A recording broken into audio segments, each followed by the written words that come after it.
Let me just put. I need to make sure the Novia stream's live, and then we're good to go.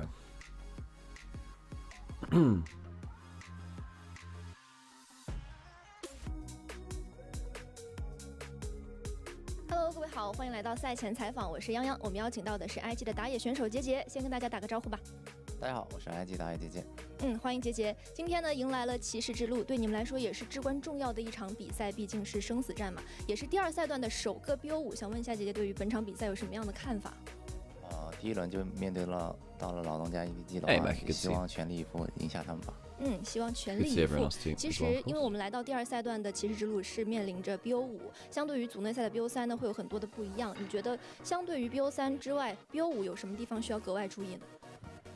因为是全局 BD 的 BO5，所以会在第4、5把的时候，可能英雄储备上会有欠缺吧，所以需要额外去注意，选到一套我们合适的一个阵容。好的，那就期待你们在比赛当中的精 While 彩 these 表 adverts 现。are on, while these interviews are on, I'm 好的， getting 同样 my 我们也邀 background, 请 so 到 just 了 some coffee, EDG 的 and then we'll be AD back to. 欢迎小 Well, there 安， won't be a 请大家打个招 1v1, 呼 it'll 吧。just go straight into game 我是 actually. EDG 的 AD And have the start off 那涅槃组组内赛结束到现在也有一段时间了，这 Winner 段 of 时 this 间你们 goes 为 into 骑士 players. 之路 Loser 做 is 了哪些 out. 准备呢？我们一直在努力备战骑士之路。那今天骑士之路对你们来 And 说也 I'm 非常的重 never 要， more 也是首 happy 个 to BO5 啊！ cast 你加入 EDG 之 when 后 Duo 的， Maiden 算是面对到了老东家，带着怎样的决心 is 来 in 迎接 chat. 今天的比赛 Isn't that wonderful? 我们面对 The IG artist 准备 formerly 了 known 很 as 久。 Duo Cat, 这 but no 次我 less 想对他们 important. 说，我要争一口气，不是要证明我有多了不起，而是我要告诉他们，我们队伍不比任何人差。好的，非常有气势，那就期待 get 小 changed real 安 quick, 还有 and then EDG we'll 在 get 今天比 on 赛的表 screen. 现，比赛加油！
观看2025英雄联盟职业联赛第2赛段，您可以通过英雄联盟客户端掌上英雄联盟及英雄联盟赛事官网 LPL.QQ.com、虎牙直播、斗鱼直播、哔哩哔哩直播、咪咕视频、腾讯视频、腾讯体育、新浪微博、微信视频号进行收看。电视机前的召唤师可以通过百视通平台收看全程赛事。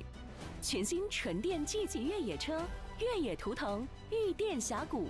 李宁英雄联盟泳池派对2025新品现已上市，领国家补贴上京东，叠以旧换新补贴，买手机、电脑、数码4折起。我在场就是主场，莫兹利安为 LPL 奶一口。全新 OPPO Find X8 系列夜景人像神器，夜拍超清晰，人像 MVP。TCL 全屋智慧家电，峡谷英雄敢为不凡。2025 LPL 官方指定家电产品，更受电竞用户喜欢的能量饮料，有能量当然占嘛。傲风电竞椅连续5年中国电竞椅销量第1，开一局吗？开就开，保护有度度，尽情开一局。感谢全场保护的杜蕾斯。英特尔酷睿 Ultra 200HX 冷酷高手 AI 助攻，六边形战士来袭。欢迎来到2025英雄联盟职业联赛第2赛段。本场比赛是在北京 JDG 主场进行，让我们有请双方对阵战队。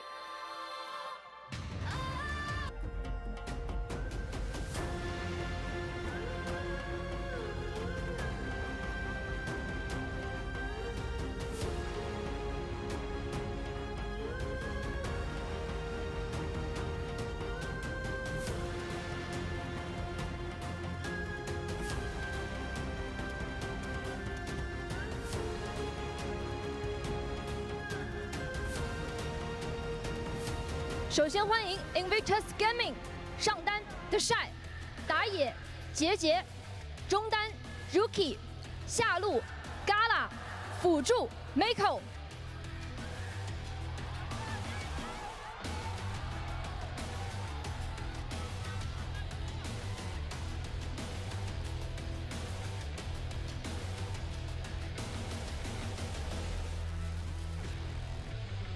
欢迎 Edward Gaming。上单 ZDZ， 打野小号，中单 Angel， 下路安，辅助 Wink。LPL 第2赛段骑士之路第1日的比赛将由 IG 对战 EDG， 比赛即将开始 ，LPL 进巅峰。You do that thing where I turn the camera on. It's scary when I do that. I'm actually here. Hello, everyone. Oh yeah, my camera's off. That probably doesn't help actually prove that point. There you go. That helps a little bit more, doesn't it? Greetings. So today, a spot in LPL Playoffs is on the line for both these teams. IG being the highest seeded team in the play-in, and EDG being the lowest seed, coming through as 2nd seed from Nirvana, whereas IG were 5th in Group Ascent, which means they just missed out on the auto playoffs qualification. And yeah, so big thing, of course, IG missed out on that auto lock. IG are not a consistent team, but they are still a much higher quality team than a lot of the teams below them, right? Even teams like WE, who finished just below them, we saw them just kind of out-brawl them, really, on a mechanical level. And I think that becomes increasingly more apparent as you go down the table in the LPL and then end up in the Nirvana group as well. So, this series has no 1v1 side select, it goes to the higher seed. And then it's a loser's choice after that point. Game 5 of the series, Game 5, is determined by 1v1. Thank you so much for the sub, Ghost, as well. I appreciate it an awful lot. Skibbity rah, give me the win, IG. I appreciate you. Did I miss anything else? A roast to Mecha. Well, I could have just ignored that, and that would have been a roast in itself, right? You think you can buy my attention? I mean, you're goddamn right, but... could have at least made a stand on that, couldn't I? Into draft for our first game. Between these two teams, reminder, playoff spot on the line between IG and EG. How am I doing? I'm a little tired, but I did go out to Potsdam yesterday around Berlin, and it was nice. Got LEC later as well, so you'll see me on the desk. But right now, got some LPL to cover. Stan will be coming through in just a second, and we'll get the boasters on the mics for at least a little bit of this series. So, EDG being banned out. Actually, mid lane just in general getting banned out quite heavily. Yone Taleo one side. Azir Akali on the other. We still have Ryze, Annie. Annie, importantly, is up. And there's stuff like Pantheon, even without the Taliyah, and that's gone too. So we have Rumble. Rumble is obviously a very good pick. We have Varus. Rumble, Varus are the two huge ones. Anything else they'd lock in there? We did talk about that, Annie, and how Rookie's been very, very good at it. Typically banned away from him, actually. What else have we got? Okay. Varus easy lock him. You don't show that much with it. Not that much.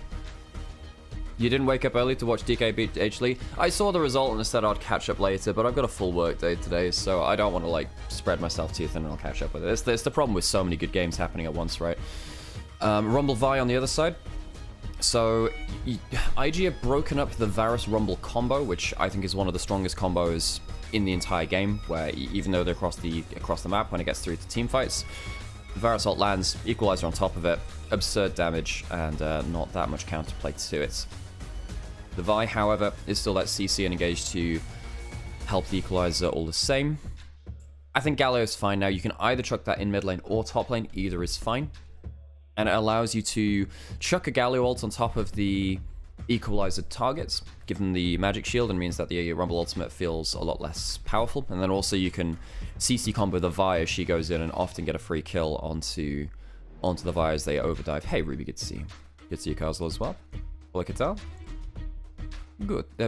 Bueno, ¿y tú? Bien, ¿y tú? That's the one. ¿Cómo te llamas? I remember sparingly small amounts of Spanish, even though I studied it for about 5 years. Dame los cables de batería, los pollos se escapado. Hand me the jump leads, the chickens have escaped. So, looking for some extra setup for that Equalizer. Jhin very good in laning phase, does well versus the Varus. Jhin Varus tends to be a trade which a lot of players will happily opt into. I don't think either side of this lane wins out hard enough to flip the matchup too hard.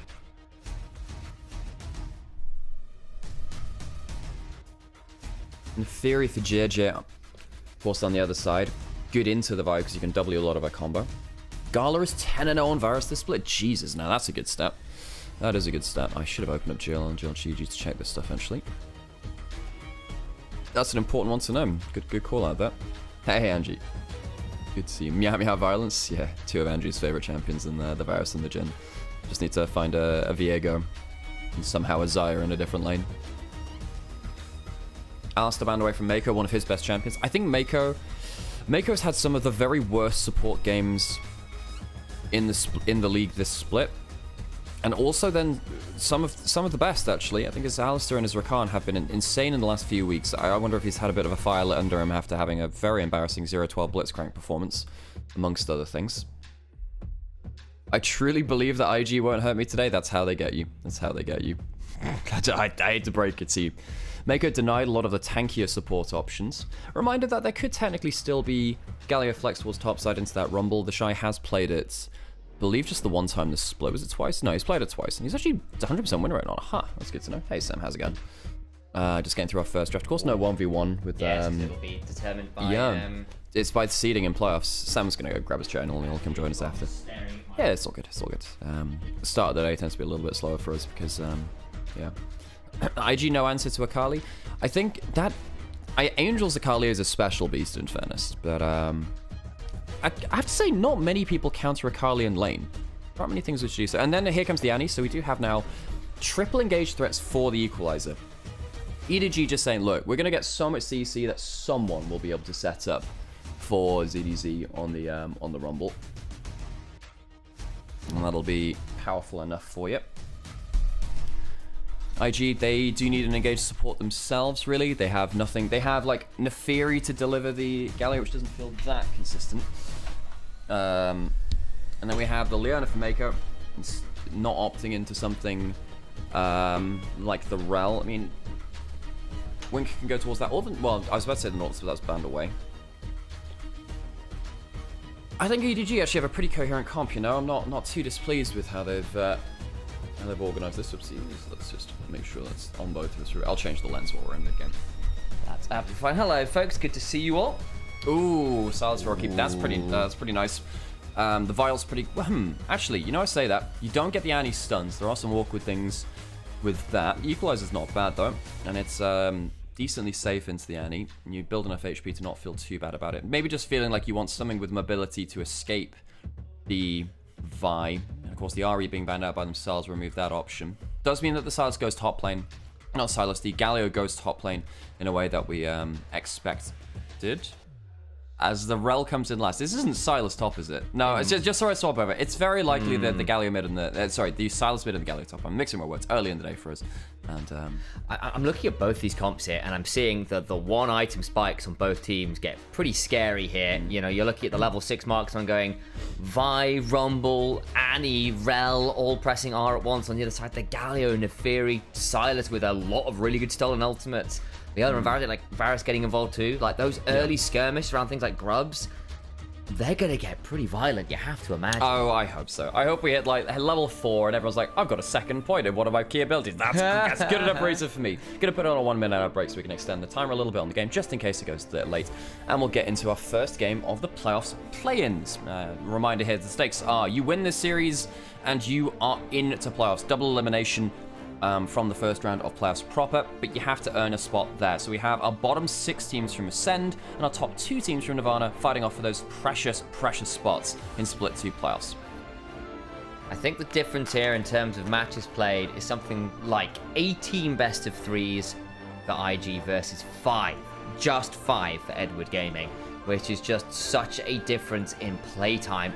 I think in Invictus Gaming we've started to see how they want to play as a team. It is often around hand checking, mobility, early skirmishing. None of that front to back business. It's not who IG are, it's not who they want to be. EDG, on the other hand, we saw some solid improvement from them. They understandably made their way up here to this opportunity in play-ins. We've not seen them in a week or two. See what they've been cooking in the meantime. They have pulled up the Annie, which of course has been roaming about. Musing on woulds, shoulds, and maybe coulds. Instead, let's turn into the reality of life. Let's listen to the gyos across the grounds.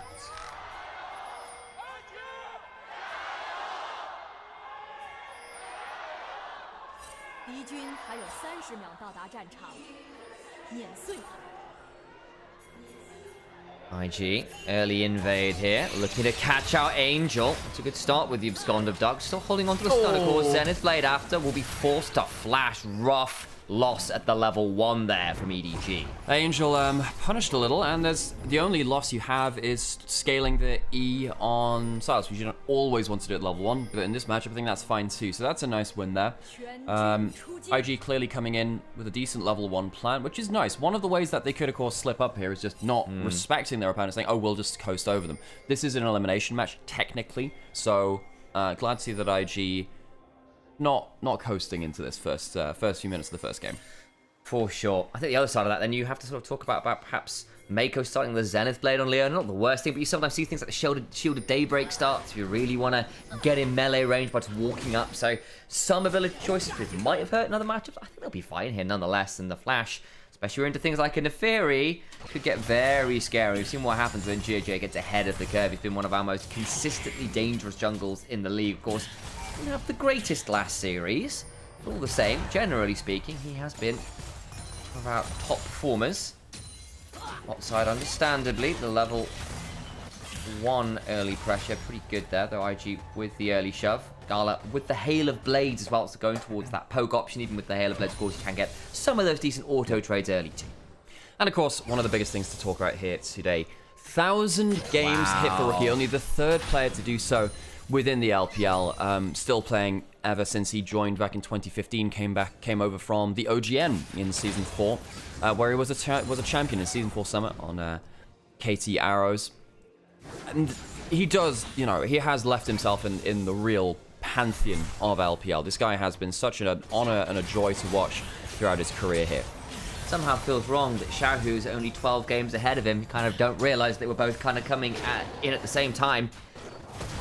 Insane stuff, really. Two of our greats still playing. Yeah. So Xiaohu came in just a little bit later than Rookie, but has had more playoffs runs. Basically, over the last couple of years, Rookie has had some less games. When you look at someone like Xiaohu had like the extended playoffs runs into the regionals on stuff like Weibo. He's of course been multiple champion as well in a way that Rookie, I believe he's only ever won the 1 LPL title. He won in 2019 spring. That's the only one he's ever actually won. Flash into that bot side, flash away rather from Garlet. And the cleanse as well, and Vi was coming, so we did need to happen actually. I think if there'd been too much CC going on there, that chain could have been very dangerous indeed. So good set of summoners to have blown there, despite the shove. Mako stopped a little bit themselves, gets mounted up on, has the Eclipse now pop, but does get under turret, and the aftershock will keep them well enough. Speaking of people with all experience, the only person outside of Xiao who has more games than Rookies, in fact, or of Xiao who has Rookie, there you go, that's the correct phrasing, is Mako. Yeah. Mako there, and let's just do the last of our chores when it comes to that, because we were seeing that 2v2 towards that bot side. Talking about, you know, all these Victor's Gaming members, blah, blah, blah. Mako's in there. Of course, holding that role for IG support last year was Wink. Or rather, year before that, in 2023. In 2023, it was Arn and Wink who were together on IG. And then Wink left to go to EDG last year. Yeah. Stayed over there. And it was, of course, Vampire that went from EDG over to IG at the same time. But yeah, Arn and Wink facing up now against their old organization, a team where they didn't find that much success, but they did build a lot of synergy as a duo together over time. And I think the other thing is that obviously we had some hope. Gala has no summoners here. If there's a Hex Flash, this could be a problem, actually. Okay, nothing more. I saw what you saw. There was definitely a world where something could have happened. There was the ward and the Tri-Brush that they knew about, so Gala was positioning just far enough out to make it a little tricky. Goes at full tilt there briefly, does Wink, but only for a second or two and decides against it. Turns out Iron Horses can only move in fast spurts for, you know, brief moments of time. Gala is still 10 CS up, so he's happy with how things are going despite losing the summoners. EDG have not been able to return to do that much there. Top lane is fine. Typically, it's just Galio being able to get the early shove onto Rumble if needed, and then, of course, scaling into it. Something which just stops Rumble from having fun. Yeah. You know, Rumble doesn't get the free winning matchup. Yes, he still will win with Conqueror, Leandris, and Riftmaker. It's not enough to get solo kills a lot of the time, but it's not enough to like really change the game. And then in team fights, the Galio ultimate denies a lot of the equalizer too, so the Shy getting some value there, which leaves players like Rookie and Sjeja to have a lot more fun when they can jump in with the Galio coming on their heads. Angel's Flash isn't quite up yet. See as the marker turns grey. Coming up shortly, saw Sjeja just hanging around. Didn't go for it. Of course, Rookie was still teleporting back to lane, and with level 6s being hit, can always be a bit scared of face checking Annie. Mako, speaking of face checking, does get a lot of people on top of him very shortly. Gets a decent amount of CC back. Gets the Zenith Blade flash on out. Xiaohu now in danger, but gets the relentless force through Sjeja to get the kill. Now Gala, remember, with no flash, does need to be a bit wary here. Gets the level up, hit by the Deadly Flourish. That'll be the Shattering Strike, and surely a crash down afterwards. You have to imagine. Trying to get the last orders down. Flashes forwards, gets it. Wink out to safety for a second, but the Darkened Dagger should mean that Wink falls here after. Picks up the kill. Flash away won't keep them safe, as Sjeja needs to get away with the call of the pack. But we'll at least get one back. It's a 2-for-1 in favor of EDG. So, that bot lane facing up against their previous team manages to finally punch the fact that Gala didn't have his summoners, and they get something out of that. Slim gold lead for EDG now, and a reminder that IG do sometimes have a bit of a wobble in the early game, especially if they lose track of plan A. It's normally into the later game where they feel a bit better. They had a series versus FPX, it was their last series, in fact, which they fell behind in both early games and had to work their way through it with some mid and late game prowess and team fighting. And, yeah. But it's their early game where we sometimes worry about them, so if you come in with some better plans, you manage to get the most out of it. It's one of the things we worry about for IG. Shine gets a decent chunk there onto ZDZ. We'll see exactly how he decides to build it. Currently with the Barmies, seems like he's actually going for a tank build, my goat. I mean, you do kind of have to versus the Rumble. In fairness, you go towards the Horror Radiance, otherwise why are you picking into this matchup? Well, yeah, so I'm going Rocket Belt for the memes and the vibes, Alex. Actually, that's the point. You know, I gotta check real quick. Actually, let's see what the. Okay, no, that's a Durex advert. That's a little bit different. Eventually there'll be patch notes on there, and we'll see whether it's 0.10, because there are some API optimization changes on that. Also, not entirely sure whether playoffs will be played all on the same patch. Obviously, it takes a little while to get through all of the games. It'd be important to see which patch we're starting on then for the duration of playoffs. The Shy Builds Protection, folks, sponsored by Durex. They're on the screen in front of you. What do you know? Grubs now spawns. It'll be JJ starting those up. Xiaohu, instead going towards bot side, can go towards that Dragon start. We did say, hey, there's real potential for early skirmishing from both sides. But you don't necessarily want to be throwing too many early openings out to the other team. Coming on down now towards those grubs. I think we'll probably put a ward into the back of the pit if I had to guess. The Shy has gone towards the bot lane. Has got no TP, but does have the ultimate, so always able to cheat a little bit that first, but only at the first rank of the ultimate. Galio does actually have to get relatively close to burn the hero's entrance, but no contest around those grubs, and instead we can see EDG setting up around this dragon, but IG look like they might want to fight for this one too. think they're just moving in force just to make sure there's no dive attempts, or if they could interrupt the dragon start, which of course the dragon hasn't been started, so I suppose that's objective achieved there from IG. And now you do have Galio on that side of the map, so he could respond. There was a pick-off. They have, however, like top lane a little bit open for ZDZ. Very important that ZDZ does get some gold to his name and gets rolling, because this Rumble is the key part of this EDG composition. You have CC from every other member of this composition from EDG. They are angling to set up for a great equalizer, which will be a lot of the DPS that they need to get involved. Have we spotted the patch notes? No, yet? that's why it's still minimized for us, Sam. That's fine. Well, it's not, because you wanted to tab out, I Sam. did, and then I didn't. I want to tab out because I want to see the full screen. Yeah, That's great, Sam. and then I went, wait, we've not seen the patch notes yet, have we? Which is why I stopped you. And which is also why I stopped. I was like, I need to make sure, and I'm glad we did. As Gala needs to be aware of things like cease and desists into Tibbers combos, which lead to his demise. Really not sure about blowing the cleanse there. Just don't be there. You don't have to be there. You have members on reset. You are not getting out of that one safely, and this is the problem of playing up against a composition. Like EDGs, they very quickly pick you off if you're out of position, and Gala now 0 and 2. Luckily doesn't blow his flash at the same time. That could be up now for an important play afterwards. It's very hard for Avaris to escape if he's actually within range of that Vi ultimate. Now, with a good start there, gets himself to 1-0 and 1. It is, of course, Gala, who has been punished pretty heavily so far in this early game, and particularly Arn has come out pretty happy from it. Picked up a kill and a couple of assists, has got that Dirk early, and Jin playing against a relatively melee range composition. It's a bit annoying, and he's just more CC to the chain, and there's a lot of CC in this chain. So much, and it's a lot of it's quite long-range follow-up too. You know, Rel can follow up from quite a long range way away. Vi obviously can do, and the Jin W being the key parts of that. So now, again, only a slim gold lead, basically none for EDG, but a removal of a summoner on Gala and a bit of a reality check for him to say, okay, you gotta pay respect. Shows what EDG do want to do. While all this is happening, Rookie has actually gained himself a decent CS lead over Angel's Annie, who's played this champion for a long time, actually. I say that now. He was around for it in 2023, of course. I was trying to remember if he played before that, and actually I think I'd be lying if I said that it was only really 2023 when it came up into meta. Before that was a bit of an LS meme, really. He was just like a, hey, Annie should be played, and you can learn the game very well through it, but never really found itself to priority before that point. But still, Rookie getting a really good lead here, and this Silas going towards the Rod of Ages will have a bit more bulk to shrug off that combo. And he just went through her worst nightmare there. Had to kill Tibbers. It was awful. He's stolen away from her, left her behind. Have you seen my bad Tibbers? No, Tibbers. JJ going topside, might pull the ult here, but I think ZDZ safe. Titty boots. Exactly how this one goes. He's on the Dark Dagger. It's a fair amount of damage, but he does get to scrap shield out and feels okay about it. Straight back. Another set of Dark Daggers. Ow. EDG loses quite a lot of his HP bar and be forced to ult the wave now as a result. Couldn't stick around anymore. Yeah, it took a little bit too much damage to stick around there. Xiaohao on the other side, going to run into Maker on a brush. It's Q for Q. Rookie, as we said, has the extra HP from the Catalyst component going in towards the Rod of Ages as well. Now it's Arn's turn to be caught out in mid lane. Yeah, takes a lot of damage, flashes away, won't keep hunting for too much more. Flash for ult trade. Happy enough if that one is JJ. Minutes until the next dragon, so definitely punishable is Arm without that flash.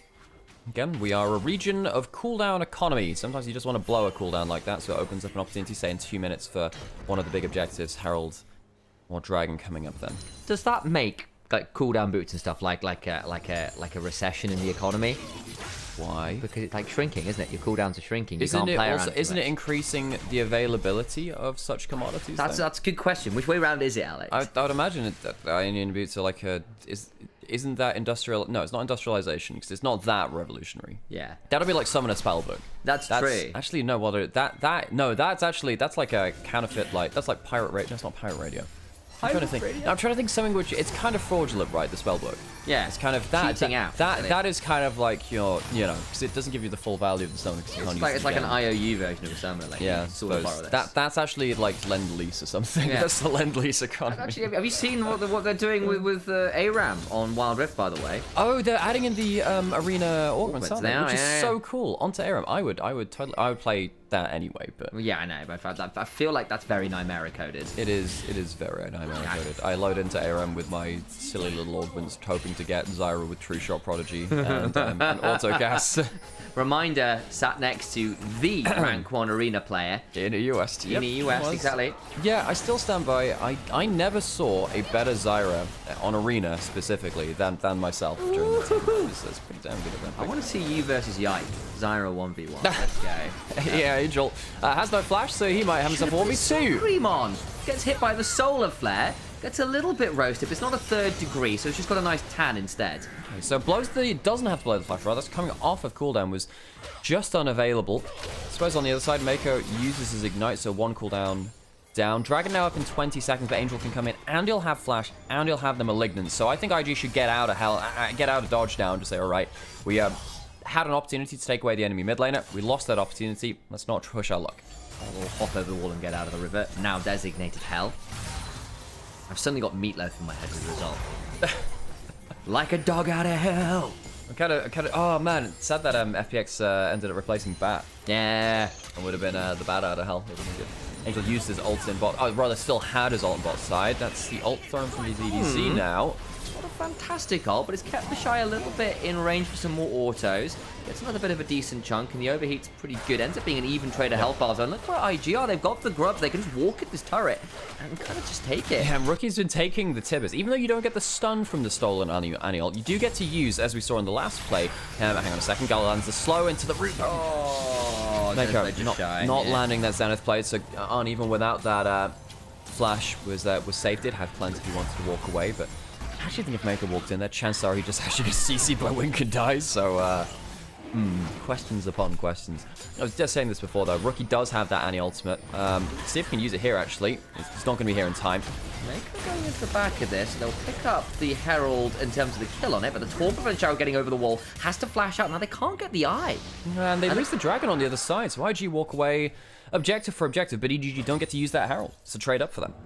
Pretty decent, all things said and done. Yes, you get the pip towards the objective markers, and it's worth noting because IG got the first turret, EDG got the first 3 kills, so it really is whoever gets his next objective that will get those upgraded boots to their name. But I think, as we noted, the really cool part of that is the fact they won't have that Herald to work with. Gold lead has not really increased for either team, which is obviously a good way to kind of spot the snowball, and he's going against course it is. Both of these teams have early fighting opportunities. EDG have had a couple of good picks. IG on the other side feels like they've been forcing EDG to drop more waves than IG has dropped, though. So it's kind of kills for CS, I suppose. And I suppose right now actually hasn't lent to that much at all in all. The Shy clearing up. I mean, it's hard. It's hard to dive someone like a Gallery, even on the weak side, strong side of the map. They throw out the ult to him, and again, just doesn't do anything. He's got the Hollow Radiance and the Merc Treads. Very hard to take down. TPing, Zenithblade interrupts it. They were looking to go bot with that. That puts him in problematic position as the Shy doing his best to hold on. The curtains are called. They are going to try and dive it. Magnastorm finally comes on down. The Shy dodges most of the shots. He's out of range of them all on. You've got to do better than that. They finally bring him down. But how much do they blow to bring down the Galio? While this is happening, first turret goes to the side of IG, so they'll claim that in terms of the feats of strength. Yes, it's quite hard for them to pull up. Well, no, it would be the next objective now, which will seal the feats of strength. All in all, they'll get mid turret as well as EDC, who wasn't allowed to go top side, instead equalizes mid lane. But as you were saying, it is a little short, which means that they can't clear out the entire wave, and the tower goes down.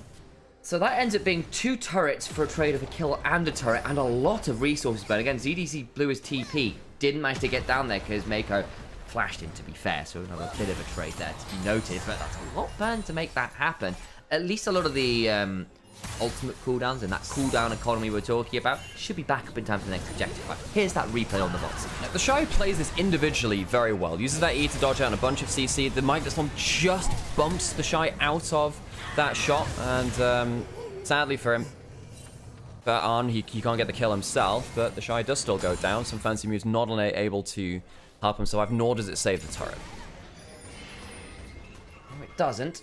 Said IG with 3 turrets to just the 1 of EDG. You've got a lot more control over this map, and when you've got a Galio, a Silas, and a Nefiri, your ability to collapse real fast off good vision control should be pretty damn scary here for EDG. Pretty decent face checkers-ish, but they often want to do it on their terms, with their vision to throw down their own CC chain, rather than have, say, the Annie face check and get blown up with her lack of mobility. Speaking of that, Annie is going towards the Rylai's second, interestingly. I did see, hang on a second, does have that flash, does have to use it. Mako, on the whole, Mako's had a decent game being an instigator, not necessarily leading to, well, for him, it hasn't led to any kill participation, but the fact that it's removed some cooldowns, still fairly important.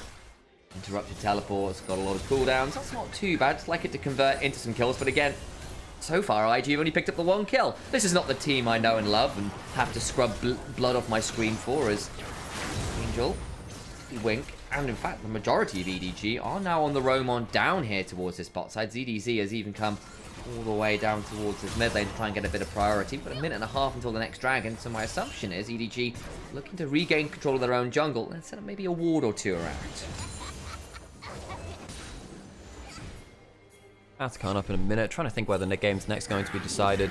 The big thing I'm noticing right now is vision control largely in favor of IG. There is only 1 ward from EDG into the other side of the jungle, and I suppose when it comes to IG, up until this kind of timestamp is typically where they do tend to fall apart a little bit. And I'm not going to say they have fallen apart, that's not what I'm saying in regards to this game. But they've struggled in their early game more than their mid and late game. Mid and late game has been where they've come back against teams like FPX and the weaker teams within Group SM with superior macro and team fighting. If they keep up stuff like this vision control to allow them the ability to actually fight for this dragon in a minute, if the Atacon afterwards, that's where IG tend to come alive, and EDG will have to be aware of that. Look at the likes of, say, Rookie here, who's got 2 items largely done. I think this Roa will be at 9 stacks shortly, and that should be a pretty scary position to be in. There's that Ryalize you talked about done for the Annie. We'll keep our eyes on it. Yeah, good stat stick and into... okay, it's not... I would still prefer Leandri's for the actual damage output, but you're against quadruple melee, so the Ryalize can help with that. With the Malignance Burn, Mako rooted up. For Wink, it's a good solar flag. It's a slow one to on. Wink now in danger is on the other side. Rookie with the stolen cease and desist could hijack some of the police force's tools and try and use them against their forces. Arn to back very far away with the kill onto Wink. They have the man advantage. They're looking to start up the dragon while Rookie and Mako look to find an additional bit of a fight. Rookie goes quite deep here though. It's a lot of damage. Galio's coming in to try and keep him alive. Flashes away, gets a bit of healing. Off the equalizer. Huge healing with that Kingmaker. Still finally goes down, trying to get turned around on as Tibbers comes flying on through. JJ with the reset. ZDZ rooted up. Fails to flash to anywhere meaningful. Does at least get 1 back on the way, but a reset on the Hound's Pursuit gets something. Arn though standing and delivering. Actually makes this a lot trickier than I think it was going to be on paper. He's quite scared. The Ryalize though on the Tibbers, even from beyond the grave, is proving really problematic. Flash away from the deadly flourish. They did get the dragon though, it's worth noting, but it ends up being a 3 for 3 because of course Wink has respawned. Very surprised that EDG managed to turn that around at the end of it. But no one can teamfight like an IG player. EDG have a couple which have spent some time there themselves. Arn and Wink started off that play. Wink getting caught out a little too far, but Arn stayed alive long enough to make a difference. A player who last year I think was on exceptional form, struggled to recapture a lot of that coming into 2025 after a break and split 1. Started, as we said, with a bit of a tussle between the supports. Wink gets completely blasted. At this point we think, okay, well, fight's maybe over at this point. Rookie decides to go for a bit of a later fight, but ZDZ has a lot of damage with the 2 items. Rookie doesn't get the best fight ever, has to keep regenerating off the first target in front of him. And this flash from ZDZ, while it doesn't look that important right now, does manage to flash out of the arrow and gets a last bit of flame spitter across all of them. So while the flash, it looks like a fail flash, it avoids the Varus arrow that would have killed him, and that allows him to put down the damage, which allows Arn to clean up. I hear you, and I kind of agree. It got him to buy a lot of time, and in the moment, I owe him an apology. I wasn't familiar with your flash game. You did indeed avoid potentially lethal arrow damage at the very least, and with the control ward in there as well, it was strictly off vision, so need things a little bit spicier for a little bit longer. It's actually got that second item, as you noted. Second item also done for Arn, who hasn't yet to die this game, and in fairness for EDG, an AD carry with 100% kill participation, building towards the 3rd item, is pretty good news. Unfortunately, has slipped behind Gala just a little bit here. Could prove a little problematic because this Varus is also getting towards a pretty scary point of power here. I mean, Gala has been ahead, I think, for most of the game. So going back to even, I think, is fairly fine all the same. Was Arn, who was 300 gold ahead. So, and massive difference. And Gala was like a 10 CS ahead in early lane. Yeah, exactly. So, 300 gold ahead, it was clearly an Arn-favoured game. World-shattering implications. Arn, of course, going towards that full pen build as well with Collector. First item to the early spike, and then the Lord Doms, instead of something like a Fire Cannon or Infinity Edge. I'm actually not sure about the calculations of the Lord Doms compared to that, but it does mean his abilities do hit very, very hard. Wink does have flash. There is a clump potentially here for IG. There's no dragon here. This is just a fight for vision controller more than anything else. Atakan is up. And of course, with dragon spawning here in about 2 minutes as well, IG are loath to give up control of this area of the map, especially because they've got all of these outer turrets. EDG don't have the easiest time using wave control to force pressure that way. Gala has their spell shield blown by a deadly flourish. Fortunately for them, the edge of night means that be quite hit by the daylight skills. Well, ironically, of course, they are not on the other side of the team. Angel forced to flash. The solar flare came on down. Hijacks Tibbers again. Wink also turned down to about half there. Dark and Dagger's beginning to really hurt.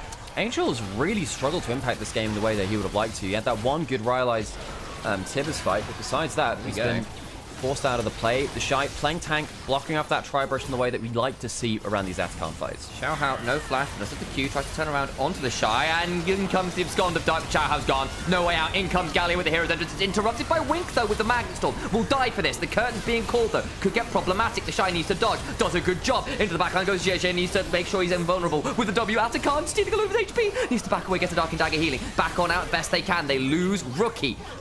Atakan resets, EDZ low as he was tagged by that piercing arrow.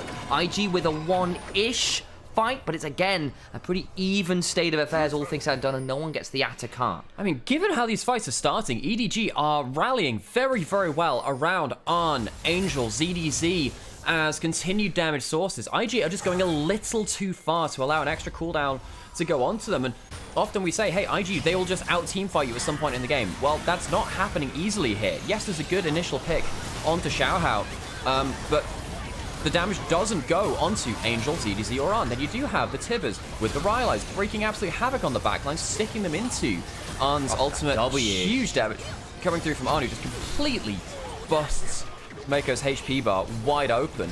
And you, again, look at the end of this fight. The 3 carries of EDG basically take no damage. What a disintegrate from Angel there as well. Manages to catch the Shy and Rookie mid-dash as he's looking for them. Oh, that's much better on that one. Dragon's back up though. And we are into the river once more. Stun built up by Angel. The Shy off to one side. Rookie as well, looking for a good hijack target. What does he steal? Equalizer comes on down. They're looking for a stolen vial. Onto the backline. Arn's in danger. Solar Flare follows onto him. He's in so much danger. Buys a bit of time. Down goes Xiaohao. Arn's trying to run away, but there's still the Hound's pursuit. And the dogs get what they were looking for. And managed to look for potentially more after, including Soul Point. Important picks onto the jungle and AD carry. And finally dealt with by IG. I think they've had a reality check. It's what I like using, but I think it's one which they will applies pretty good to this one. Arn has been ruining their day if he's allowed to survive later into team fights. This time they finally shut him down at the start of it, and that will not just be Dragon, it'll be the Atakan as well. The worries that we had of OIG, typically they team fight their way back into the game. We had those worries a little bit earlier that it wasn't going to work. And they managed to slam the door home here, shut here. Exactly, and it's how they team fight as well. It's this kind of composition. It's brawl with everyone able to pile in on the target they're aiming for with a bit of mobility and skill. And a good flank angle. Rookie finds a way to steal the cease and desist and jump on On just completely obliterated. Rookie, great angle. He was trying to look for that about 2 fights ago when he got caught off going a little bit too deep. That's the kind of angle he's been looking for in EDG. They shut it down well before this point. Not this time. Now has no summoners. Does have the 3rd item with the fire cannon to play from a little bit further range.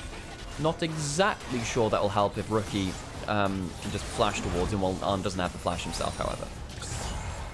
Could get a little problematic. 3rd item's now done for both AD carries, which can be a potentially big deal. I'll also note things like the arm guard in the inventory of ZDZ. Has in the inventory of Rookie actually as well, so we're starting to get to some of those more defensive utility items coming on through as well, so keep your eyes on those in terms of the mid and top laners respectively. EDG now changing their focus into where they are competing for vision control. What's the blue side, or rather the red side of EDG jungle, to get that the right way around. That's an awkward spot to reset, wasn't spotted. Should get to go back there, does Arn.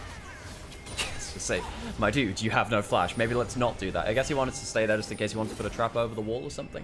He doesn't control what was there, but maybe don't position that without flash. IG pushing towards this top side. 3,000 gold lead. The Shy having to flash away from Xiaohao. Get spotted here. Do they want to fight this? I think they do. Everyone else being a little slow to come on over. Stolen Equalizer comes on down. The Shy dies, but the turnaround comes on through. And Xiaohao is traded. Mako now potentially in danger as the curtains are caught. But there's a blast cone. Don't know how actually valuable that's going to be. Rookie trading up with ZDZ. ZDZ not having as much fun as he was earlier in the game in terms of those 1v1s. Loses out a little bit. The hail of arrows lands. JJ eviscerates forward, throws out some Dark and Daggers, and sends the doggos after Wink. On the other side, Angel Flash disintegrate. And someone out there, Darth Vader, is very annoyed about his bounties. All the while, though, Wink will die for it. Blinks twice and ends up dying. Flash on forward. But the Kingslayer and a Petrocyte burst will blow off the head of another. Now in danger. Corner of the turret is JJ will go untargetable with the call of the pack. And the pack was calling for death. They find another kill. Arn dies, and the whole team is aced of EDG. The Shy, the only member to fall from IG, but he's not unhappy with that. For so many big tools out of EDG at the start of that fight, and allows IG to run away with the skirmish turn team fight afterwards. EDG, they do like to scrap. These are plenty of players, as we said, which have been they've grown up within the auspices and the halls of IG. Arn and Wink spent many a game here on that team. They learned the ways of the IG scrappy team fight, but IG, they're the originals. And these are a lot of their original members here too, with Rookie and the Shy returning back to the team. They get themselves the Baron, and IG well and truly in control of this game now. 2 minutes until Ocean Soul in the driver's seat. You only adopted the silliness. I was born in it, molded by it. I didn't see a structured team fight until I was already a pro. And look at what he called as they used onto the Galio of all things. You know, it's the Vial, it's the Equalizer thrown in as well, the Magnus Storm. That's 3 big ultimates, and it allows IG to play so much more free after this point. No, and yes, there is a really good stun coming from our Angel just after this point, which looked like it potentially could lead to something else. It doesn't actually kill anyone, though. The flash overload, yeah, it's a double stun, but Gala has the cleanse, and he manages to walk away from that. So Angel, sadly for him, really struggled to be the big instigator in these plays. He's occasionally had some good realized moments, but he's 3,000 gold behind now his opposing number. Rookie has been by far the more successful playmaker in this game. Now got a Medjai's in inventory as well. Buy the book. Use that emote. 9 stacks in there. Looking to add another one to get a little bit of move speed and make yourself fully efficient here on the Soul Stealer. While IG splitting off into the 2-3 split push. JJ and the Shy in the mid lane. Very easy for them to respond with their long-range ultimates and giving Rookie and Gala a lot more safety. Rookie with the stolen cease and desist as well. To really turn that one around, and they turn on to ZDZ, who's got the Flame Spitter facing kind of the wrong direction, unfortunately. In comes Galio, but that's left Wink split off, who's gone in with the Magnet Storm, and unfortunately, kind of regrets his choice as the Shy caught on a captive audience. Here comes the Equalizer. The curtain's now getting called, and hang on. Maybe Welton's get turned around, but the Shy gets to back away. Still has an ability to back off and reset. So ultimate's blown, but no one actually dies. But the thing is, there's ultimates blown from EDG, and now Dragon's up anyway. They must try and go towards the Dragon contest. They get caught out. This was risky. They had to go for it, and they'll die. Unfortunately, Annie, you've brought Tibbers to show and tell a few too many times, and you've lost your...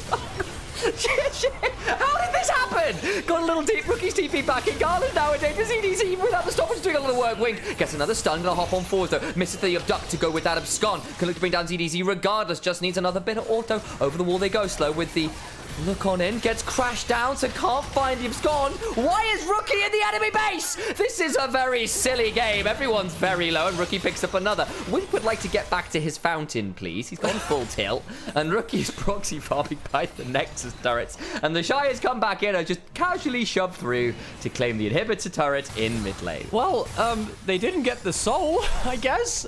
EDG, their goal was, okay, let's just try and stop them getting that Ocean Soul. That one's been okay, as we'll try and wave clear for all he can. Rookie steals the Jhin ultimate for reasons beyond me. There you go. As a reminder, he does get quite good AP scalings on this with the Jhin's version.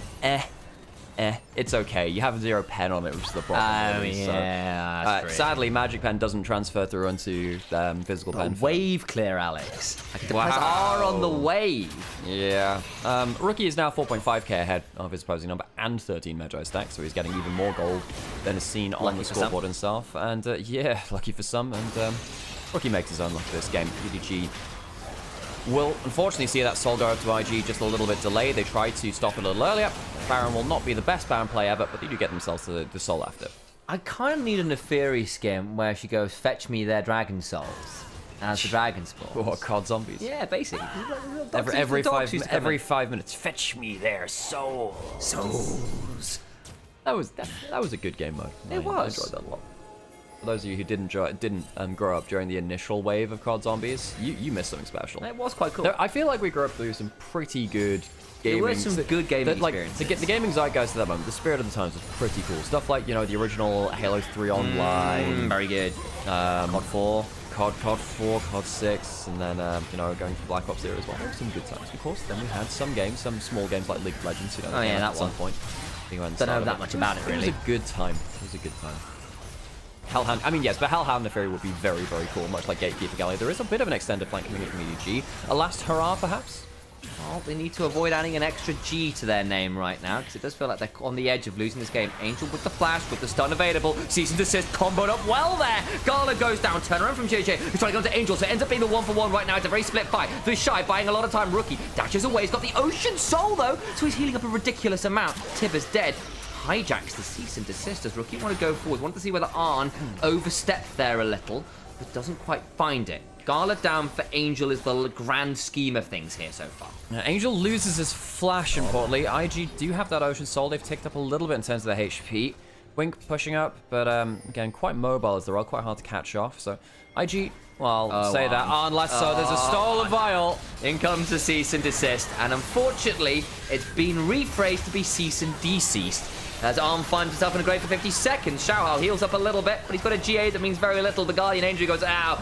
Look, you only get one, and unfortunately you come back alive to go straight back to where you came from. ZDZ doing his best, throws on the barbecue, but that's just your last meal on death, right? As JJ will make sure he's untargetable for a second or two with the call of the pack.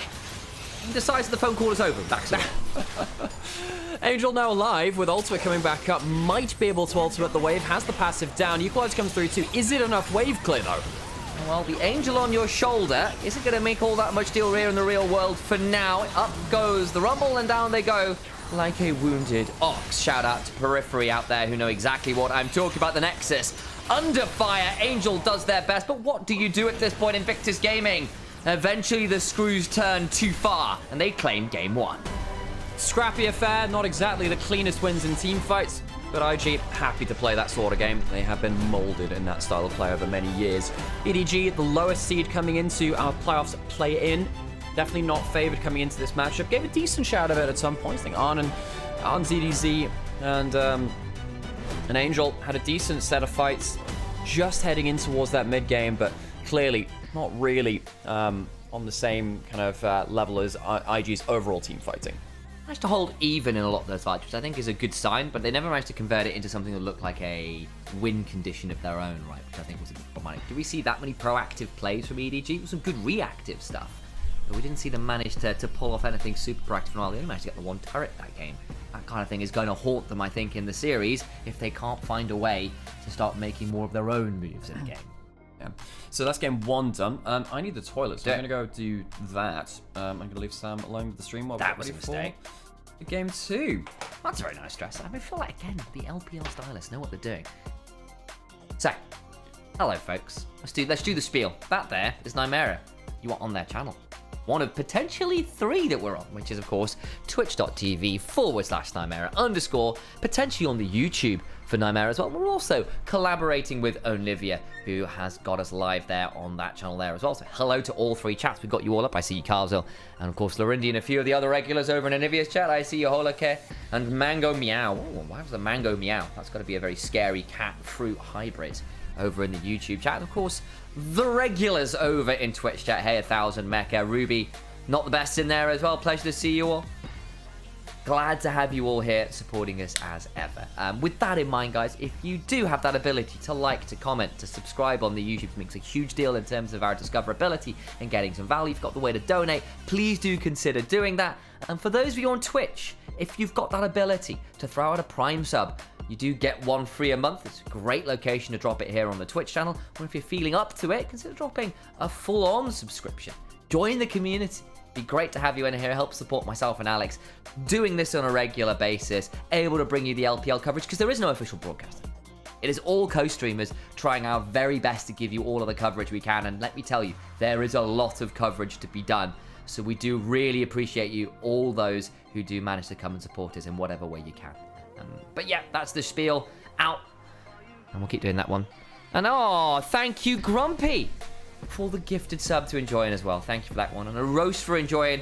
Enjoyin, couldn't even be bothered to sub yourself. You have to rely on the charity of Grumpy to join the community. Considering how much you chat, we expect that. Which is absolutely untrue, for that record. That's just the roast. Enjoyin's always welcome here. It's glad to have you back in. And thank you, Grumpy, for keeping them there. True, says Enjoyin.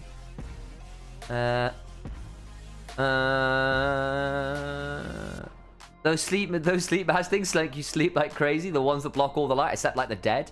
That's pretty good. Your defenders, Carswell. That's probably a good sign. Sleep hygiene matters. Mine's awful, actually, at the minute. I had some very early meetings this morning, so I'm all over the place with my sleep schedule right now, so I need to sort it out. IG really find their game style. Messy and if the fucking... There isn't a messy AF in the mid-game. Yeah, I get that. A really classic IG style. Yeah, exactly. Like, you don't expect IG to play... how do I say it? You don't expect them to play front to back like a standard team. They'll draft team fight comp, but it's like a Vi team fight comp, right? And a Fury team fight comp. One where you all in and brawl rather than, say, a Scion Azir style of game plan, which I think fits IG a little better. They can pull off things like the Azir, right? Rookie's a great Azir player. But generally speaking, the more mobility, the more target access, the more people who can go get in the mess and try and hands check, the better for them. Iro's messy team fight in the mid-game. That makes actually a lot more sense. I just misread what the TF was. I just decided it was a swear word, which was unnecessary, even if that does in fact fit the IG vibe a little too. We know what in chat. What the heck is that about? That's a great name. Feral.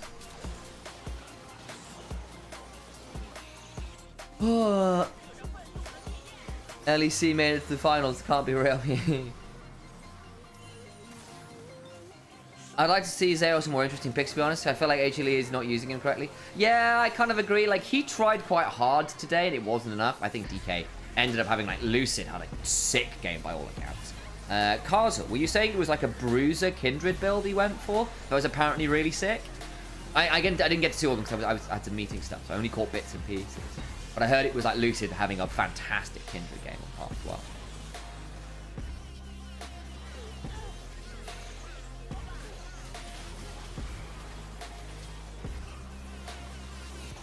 Whew.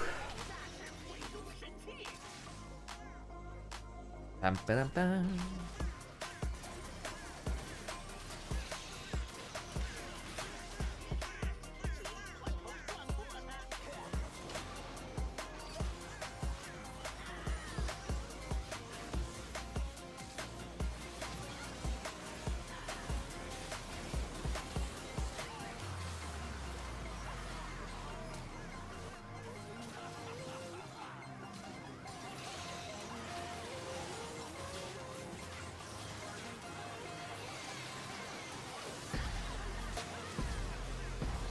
Oh.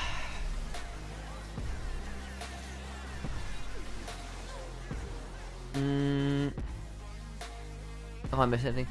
So NA still getting carried by Amir? Oh, hang on. What's the NA versus EU stuff in chat now? What we got going on? Where's this inter-west violence coming from? What have I missed? I'm leaning over a bit here. Flicky hair today as well. I need to get my hair cut is the honest answer. I've been so damn busy. I'm a guy.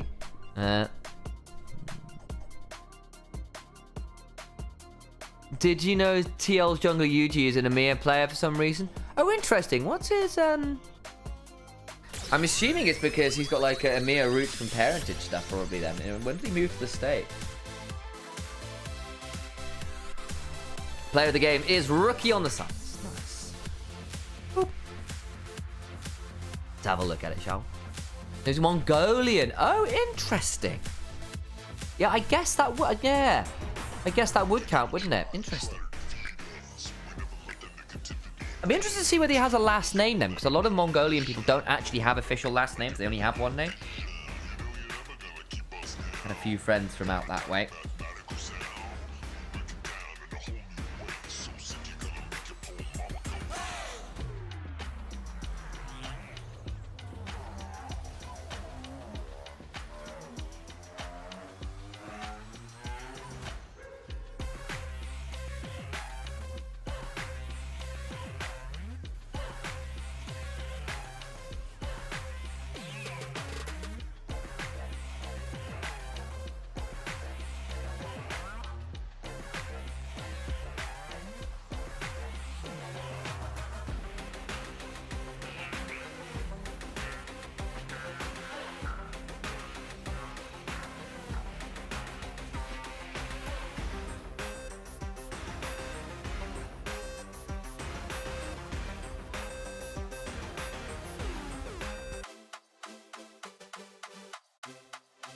Well done, rookie. Whoop whoop.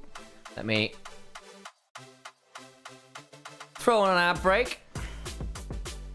Let's get ourselves some... I'll try and pull up words on stream as well. Do we have a words on stream? No, we don't.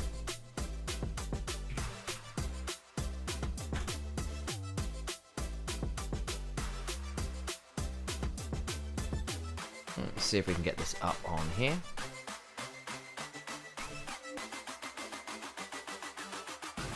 Boom. All right. Let's go. I believe in you all. I don't really like rookie carry champs. I think he loses too much having the playmaking Fog of War catch. I think his Fog of War play is probably his best part of his carry play, to be fair. I've definitely seen him throw some games. I don't think he's been that clean this split, but this was a good game from him. I will always like seeing rookie on things like Ari and stuff. But I think part of that's just IG and the way they play right now. Is I don't think they are as on the same page about the risky picks, the snap picks as they should be. And it leaves some people looking worse than it might be if they were all on the same page. Nuclear, so it is as well. Unks, lose. We got all the hard words immediately. Good work, folks.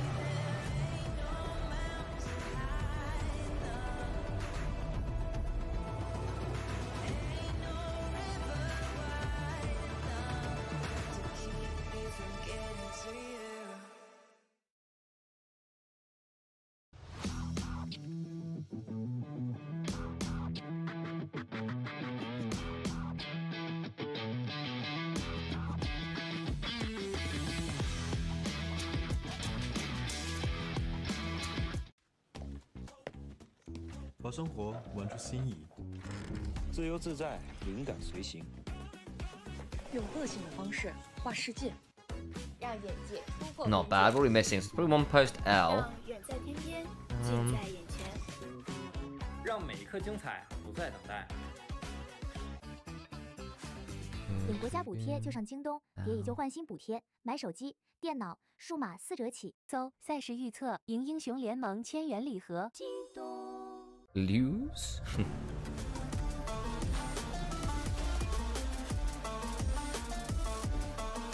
Oh, slew. Actually, no, I normally spell SLEW. Probably not the word I think it is then. It's either going to be a different LE. Ekkas. No idea what that one is. But we're perfect, apparently. Good work, Katari. Hard graft there.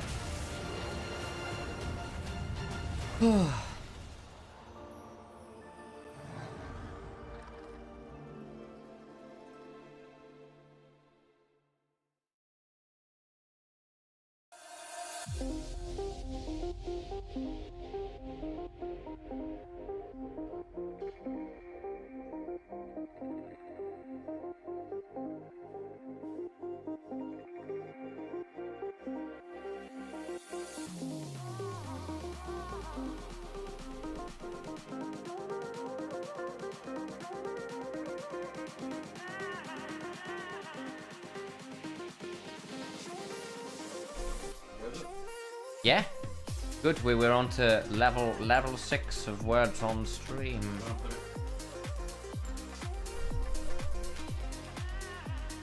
Better if we put it there. I didn't. I just kept it where it normally was. I haven't moved it. I move it though. Ah. When it's in break like this, don't you think that was better? Yeah. It's also up to you if you. No. I just generally don't move it because I don't want to mess with your stream setup too much. No, that's fine. But then when it kind of comes through to when the host is on there, I then move it so we can see the host. Because then it's just like, well, you're covering current songs. I mean, that makes sense. What do you think Hi, about this? random fan. Hello again, random fan. Look at these smiley people. Shy with a giant bright sword. Acrobat Katari again. You're quite good at this. Right, let me move this around so we can see the host. There we go. Bart.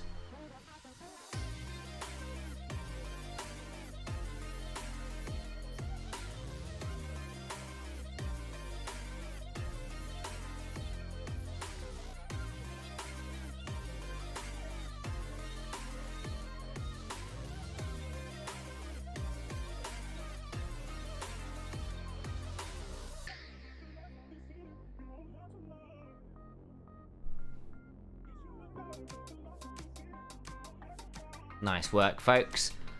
Let's turn that off, shall we, before we end up overlapping into draft. Wish Borat was a word. Sorry about that. It's not.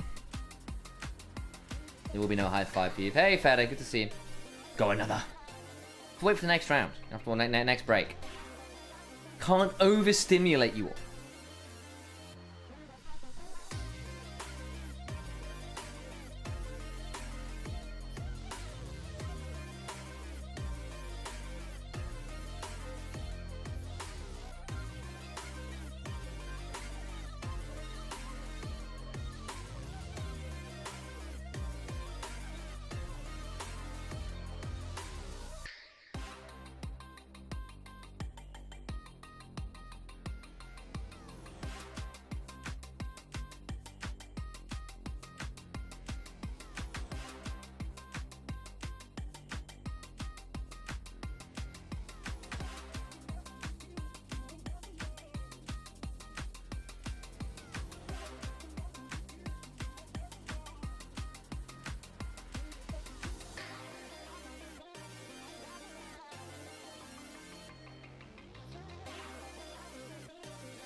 Should be getting into draft fairly shortly here.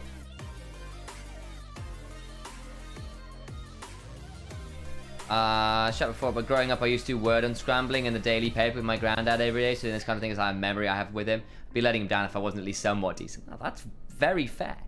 Nice to know a little of the family history survives here in chat. And thank you for lending your skills to us within words on stream. Welcome back. About to hit draft, so good timing. Yes.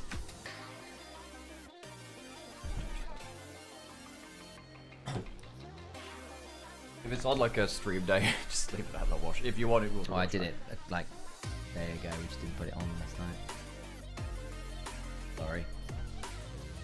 Sorry.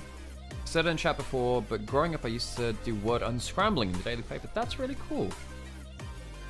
That's nice. Okay, did we put address on? Yes, we did. Cool. Nice. So, by the way, so I tend to do this. I have it on my, in case you're ever running stream. You can just go to the bookmarks tab here, and GOL is very close down there if you want to just have a quick link to it. But then I just have both teams' picks and bans up on different tabs here. Yeah. Which is really convenient for me anyway, helps me think about things. EDG on blue side now, choosing that one. Last time, a lot of mid bans. We had about 4 or 5 mid bans, including the Akali and the Azir from IG, which are 2 of Angel's specialty picks. So see if they're going to be targeted again. Instead, it's actually going to be the Sion top side. Little surprised at that, given the Yorick is still available. But maybe they thought, oh, if we don't ban Sion, they can last ban the Yorick, and then they're in a bit of trouble. Yeah, it could be a bit problematic. And again, we do know both sides do like that Yorick on occasion. Here comes that Sion ban you were talking about. And it is looking like those front to back options that EDG have often tended to be off the table here, at least early on. Reminded that it's harder to prepare for EDG in some ways, because as you were rightfully saying at the start of the series, this is a Nirvana team versus an Ascend team. We're only going to get 2 of these matchups, and this is one of them. The other one is LGD versus WE, who finished in 6th. The Ascend group teams played 18 best of 3s. The Nirvana groups played 5. Less than a third of the games that the Ascend group have played, because they were in a single round robin 6-team group, and of course the rest of them were in a double round robin in a much larger group. Shinzao first pick for Xiaohao, a massive pick for him, and suddenly JJ locks in the Shinzao counter pick, typically only played in the LPL, a little bit in the LCK, of that Jax. Lock in the Jax and the Yorick, whilst also taking away one of the better matchups into the Yorick too. We have started to see a bit more of that Jax into the Yorick matchup look better for the Jax. Not a very guaranteed thing, but it does feel like a lot of our carry top laners have found ways to make that matchup work. Could be removed instead. It's a very swift lock of the Cho'Gath instead. try and manage that. There's been some inklings of that champion returning at various levels. And you can feast the maiden, I think. ZDZ is one of the few players who's been playing it too. So he's played 2 games of it. Reminder, they've only played like... How many games? Let me check how many games they've played total, actually. They've only played 14 games, 15 including the one before this as well. And he's played 2 games of that Cho'Gath, so this is a decent size of that. Angel goes towards the Ahri, safe blind pick. Decent playmaker on the top side as well, because actually the Cho'Gath and the turns out less guaranteed with their CC. The Ahri can help with that. And does mean your mid-jungle skirmishing is very good here, especially now with the Rise locked in. The Jax and the Rise need an item or two to be really threatening in a way that the Ahri and the Xin Zhao. Once you've even got a component, you feel like you've got a bit of power to work with in a way that IG will need a moment or two longer to get online. That's the term I was looking for. Rakan now being banned away. The mobility with the Ahri and the Xin Zhao a little irritating to manage, so understandable ban. Also helps the Knight potentially away from something like the Xayah, which has often been an Arn special when he's needed a pairing with Wink. On the other side, going with some of those defensive options in things like the Braum, which of course is something Mako has put a lot of time into over the years. Again, reminder, Mako is now the most experienced, most veteran player in the LPL, bar none. Yeah, we have 2 out of our top 3 most veteran players within the LPL all time playing on the same team in IG. The other one, of course, being Xiaohu at number 2 between Rookie and Mako as well. They'll be playing some point in the next few days because Weibo will have to play against, I believe it's TT in their matchup for the play-in. Yes, it is. And that'll be an interesting one to track as well, because Weibo had a bit of an interesting little ride of it recently, and TT have also had a bit of an interesting ride of it with losing Beishuan up towards BLG. Support focus, though, keeps on going on this matchup today. We'll have to keep our focus, even if we've got 2 of our 3 members of the 1,000 Games Club on our screens right now. They'd like to make it a few more here going into playoffs, I have no doubt. Kai'Sa ban away from Gala. Don't give the Prince of Pentas his ultimate Penta champion, I think. Yeah, Bringus actually mentioned this in chat. Kai'Sa's open. Well, not anymore. Not anymore. So now Gala has to consider what he wants to follow up with this team of IG. They don't have that great engage right now. You could go for a Kalista and throw someone into the play. I think the Alistar allows you to hide your options with that, though. You can go towards the Kalista later if you so wish. The fresh hover was fun. We see that very rarely these days, especially as things like the Aphelios have largely fallen away from the meta. So the mobility of the Dark Passage, valuable as it may be, does feel like it has been less required of late. So it's only very sparingly we see anything like a Thresh. Is Fortune now a consideration here? Give you again that really powerful early spike. Hover briefly of the Draven. Of course, Arn is a Draven player, as was Wink back in the day, if I remember correctly. Yeah, a lot of Draven play in the bot lane. So when you consider that IG had Jackulov, and then they replaced him eventually with like Arn and Wink in there too. They've had like every Draven player come through their roster. It's like a requirement to be an AD carrier on Victor's Gaming.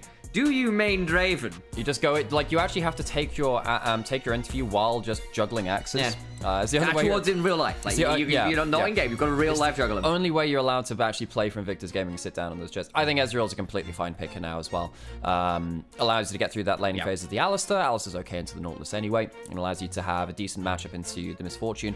Also means at that point, IG have much, much better DPS than EDG. If they get a longer fight, they are more likely to have a carry alive, whether that is even the Jax in the jungle as well, also on that list, that can clean up the fight.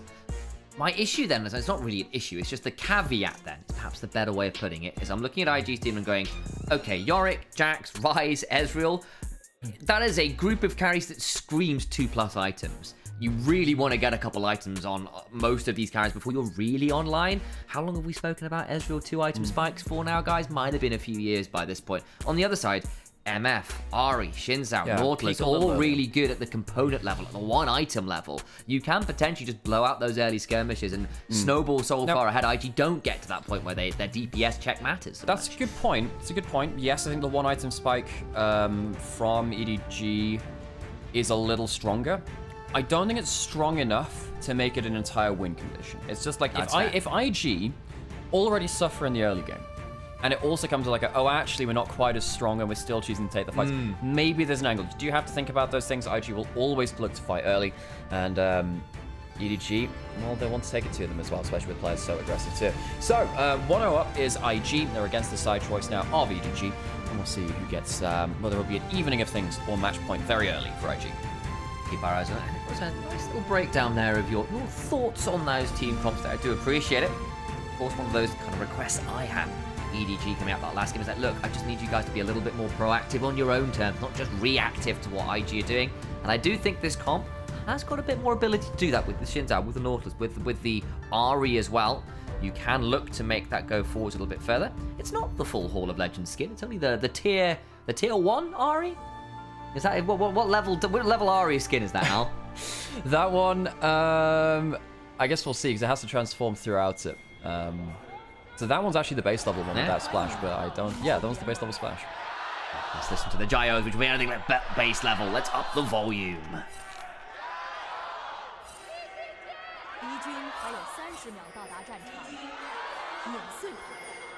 That is a very full audience. If there's anything that having so many incredible names on your roster will do, is it will draw an audience. Every single one of those members on IG has won something internationally, be that a World Championship, be that an MSI.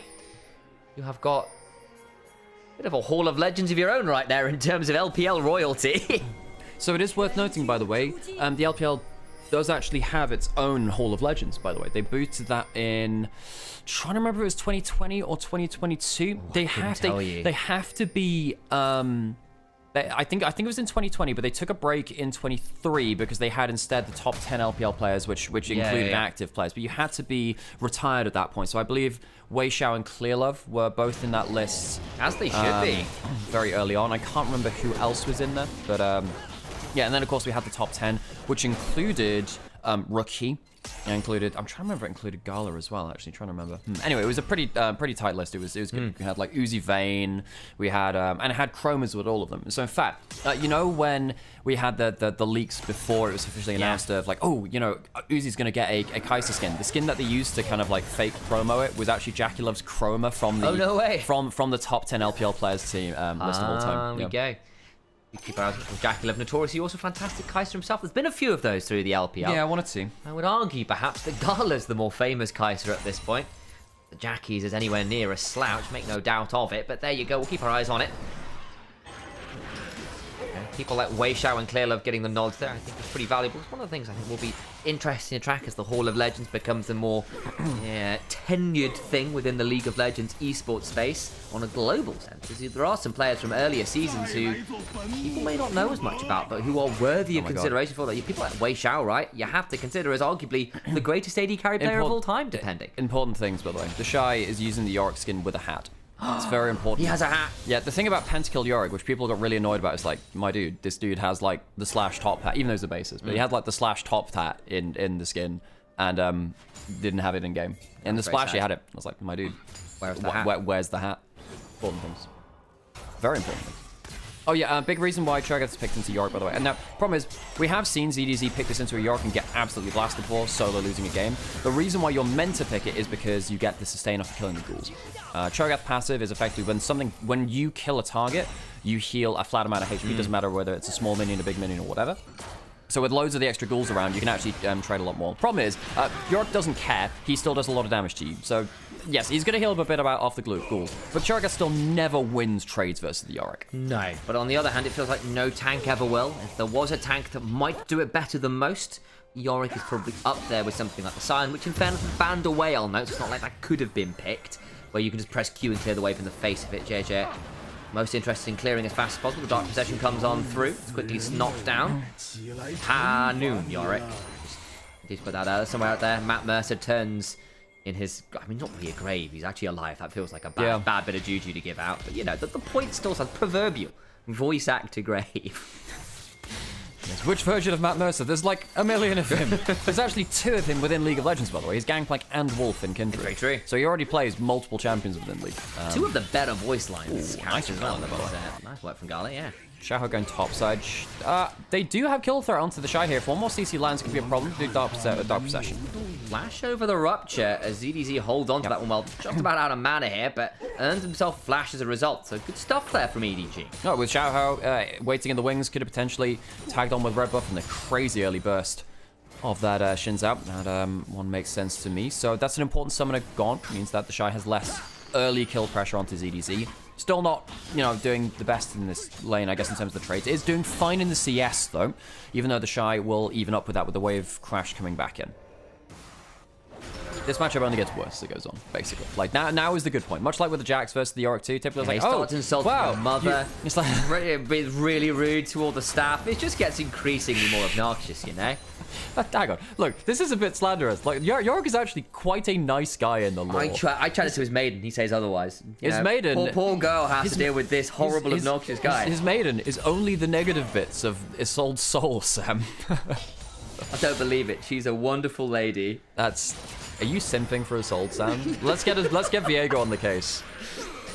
I'm supposed to say, I feel like you are strictly Viego going by all the skin edits. If you've not seen, there was an actual legitimate esports article on how alike Viego, one Nymaera next to me looks, his aunt. It's a bit of damage. There's actually a bit of rain coming on down, and the Make It Rain comes on down. Aunt playing Meteorologist may have caused a bit of a squall in the bot side, but Wink can't find the dredge line to drag them back into stormy waters and they get to back away. We finished the Viego topic? No. Okay. No. Right, okay. Bring it back every now and then, yeah. How does it feel to be Viego? Sudden urge to give in to your dark desires and bring ruin to the world? I can't, no. Isolde, bring her to me. Yeah, there is a little bit of the sort of like... It's a bit Spanish, I think it's meant to be. Is it going to be Portuguese? It's sort of a conquistador vibe to him as well, isn't there? Sam, I'm not good enough at telling those accents apart to... Like, I'm not great at accents always in the first place, so I can't really... I'm not awful, though. I'll give you credit for that one. Chat, what's that out of 10? Give me a Viego accent rating. That's wonderful. Dragon's being taken, by the way, and more important things. Are you sure? I wouldn't keep embarrassing you. No, I think that is probably Sam. That this isn't even on the scale. my dude, I dressed up as a hot dog in front of like 40,000 people. Things which I've done for esports. Gala's playing really well in this Ezreal. His trading has been very good. That being said, still 10 CS behind. Much like in the top side, we do have winning trades, but not necessarily the winning CS battle right now. Xiaohao now sees a flashless Yorick in front of him. It's easy with the ability to press R shortly on the Shy. Out comes the feral scream! And Shinzao will end up picking up the kill. Can't quite get the feast stack. So Cho'Gath going mildly hungry. Yeah, the reason why he ends up not getting that feast stack is because the Q healing came in from the Shy. So at least gets to deny that stack. Gotta say, though, I'm questioning where JJ has been during all of this. I guess he's been farming better. But I do wonder whether he could have leveraged off the fact that his lanes were trading so well to at least get into the enemy jungle or something like that. I mean, it's not like the Cho'Gath could really come into the jungle to respond. Wonder whether there was another option for JJ to not leave his lanes out in the lurch quite as much. So what happens here? Dark Procession comes through. Q misses. It was a good trade by the Shy again. I guess it's too late, isn't it? That by that point, Xiaohao's walking up the river. It has one ward in the opening between mid lane and blue buff, but that's it. Didn't have enough vision to really be pushing up like that. Gets punished for it. It does show where Xiaohao is. Of course, a little bit, as we said, look, early on, gonna make things tricky. There's that slow-mo of the healing from the last right, keeping him above feast execution. Viego accent and the edgy voice lines are the worst thing about the character, same for Pantheon. Ooh, the thing is, I kind of like the fact that they have a little bit more... Look, they are a little too loud. And if you listen to Aatrox as well, my word, Aatrox is a very loud character. But I don't mind it a little bit out there. They are meant to be so edgy, you know? Yeah, like, have you ever played Kayn? Oh god, true. Also, you've got to remember, I work regularly with Archeron, who basically uses Pantheon as like a motivational speaker. He like has like posters in his room practically. Goes, yeah, this is who I want to be. All these speeches they're about me. So you know that's the plan. ZDZ eats a bit of damage there from Gala, who down 10 CS or whatever, but been stable for a while. And I think IG, while they're down a bit of gold here, bringing it back to the game. I know we hate to do that, but are holding on well enough in an early game. As we said from EDG, they might have a little bit of an edge there. Interesting thing coming through from Gala. He's gone for the half-bound axe first instead of going towards something like the Sheen or the Phage. Oh, yeah, very true. This is not typically the component which I see on the Ezreal coming through early. I know it is a good component. Obviously, I think all of the Triforce components are, but he hasn't gone for the lethal tempo. He's going for the Conqueror and just saying, look, I'm going to get so many attacks on target, it'll increase my attack speed. He's not going to be here for the Shy, though. Once again, the Shy's just been left out to dry on weak side. Well, it's done a decent dark possession, but the Charm comes through the dives are there. Reset to Rin. Wink tanks turret aggro really well. And EDG with a really clean dive. It's a clean dive, but also you have to question, why are IG letting what is meant to be a snowball lane fall behind like this? This is a problem if the Yorick does take a while to get online. We already said, hey, EDG, they spike better at components into one item, but it's not like IG couldn't fight with JJ on that side of the map or Rookie hovering a little early. The Shy, Okay, JJ gets the smite there. That's nice at least. But yeah, the Shy getting forced behind, that's not really what you want from the Yorick lane. You want it to be ahead and to be a permanent macro pressure.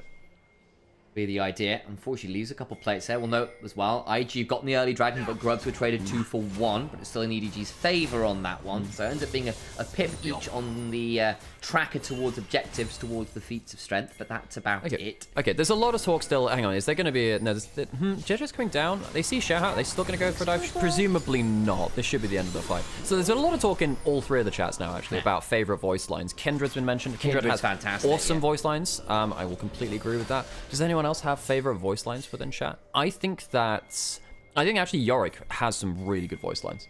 It's like I love the nuance to Rammus. There's Jin as well as up there too. Yes, very good. Love the nuance to okay. Just sometimes you need an okay in your life. Wait, the French Rammus specifically. Wee. Ooh. On will flash away. Goes wee. In a very different nuance to the way. Did you see what Baker Tab? While we're talking about voice lines, did you see what Baker did there? Use the hail for the move speed. Use the Nimbus cloak as well. Got in range to threaten on and then trade flash for flash. I thought it was pretty good. Very nice. I thought that was good. Yeah. But then I made a wee joke. Did you see that? I didn't really know what the context was besides... So French Rammus goes wee in a really weird accent. It's quite unnerving. Oh, Gatekeeper Galio, fantastic voice lines. Because it's the same voice actor that came back to do just a very different voice. There's a very funny line like, now for the 7th circle of hell, pool party. Haha, just kidding, it's more pain and suffering. Very good. Gun Goddess Misfortune's got some great lines because you got the AI that changes voice depending on skin line, or like the version of the skin you're on as well. And just like sassy back and forth. As in like the computer in the skin, not the abominable intelligence as the administratum would call it. Okay, all right, JJ. Getting a bit of help from Rookie, trying to dive ZDZ this time. See how much value he can get from this. Dragon's going down on the other side. Well, time to see whether you can prove yourself, ZDZ, and deal with the rise. Somewhere out there, Season 8 is calling with its song in tow. They'll throw out the Dark Possession, force the flash out from the Cho'Gath, who is eating his own world right now, and the band falls apart. No more tours for them. The Shy gets another plate or 2. Nice bit of a return play from IG. They'll trade out a Dragon for it, but because EDG got the earlier one, should be alright. The problem is, of course, EDG will now get first turret. As a result of that, I would imagine in this race, there are 2 people. I mean, Yorick, it's Yorick. Yorick kills towers really quick. It's going to be quite close. I think the Yorick makes the difference, though. Does. So first tower goes over towards IG, which may help them in the race to feats of strength. EDG, though, a pip up on kills and objectives, so they're closer towards the other 2, which would seal the deal. Nice hook there, unfortunately, for the side of Wink. Mako goes absolutely not and just headbutts him. I don't recommend that as a general response, guys. Oh, we went to school with a guy that would just throw bricks in the air and headbutt them. Who did that? It was Michael. Oh, that explains so much. Oh, yeah. Interesting bloke. Quite likes it. Quite likes it, actually. He's a good guy. But he would headbutt bricks. The thing is, that was my assumption, and I went, what did he really do? No, that was him. He was, nice guy, actually. Liked him a lot. But, just wished he would not take brain damage from stunts like that. It does explain a fair amount. Yeah, I'm not going to dox the full name because I think that'd be unfair.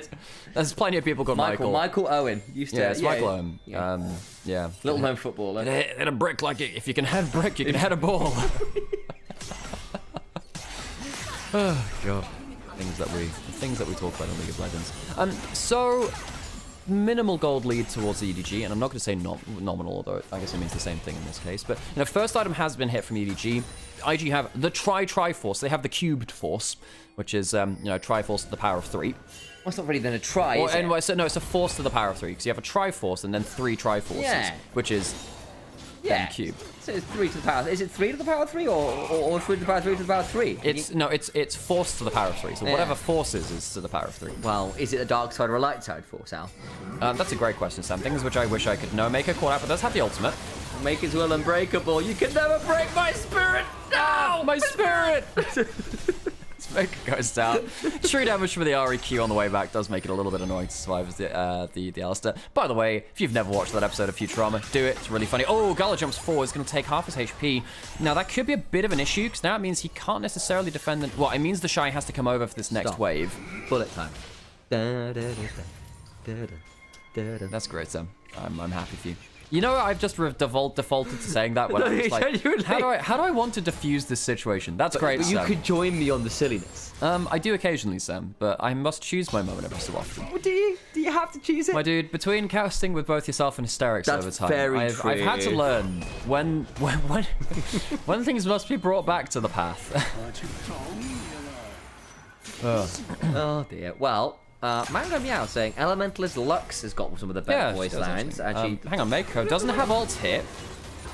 Over comes Xiaohao. Dead charge comes on down. Mako now get hit by the wind becomes lightning. We'll be fine. Turns out neither of those things do that much damage right now. Arn ended up flashing away, but Wink actually had him covered. It was a great hook to stop the headbutt coming through from Mako. Didn't have that flash, still doesn't have his ultimate, just used the heal too. That hook hit somehow. Gala's now in danger. Just get over the wall. The charm hits, but he managed to buff around and over the wall goes Mako with his own headbutt pulverized. Angel now low, does not get taken down. JJ flashes out.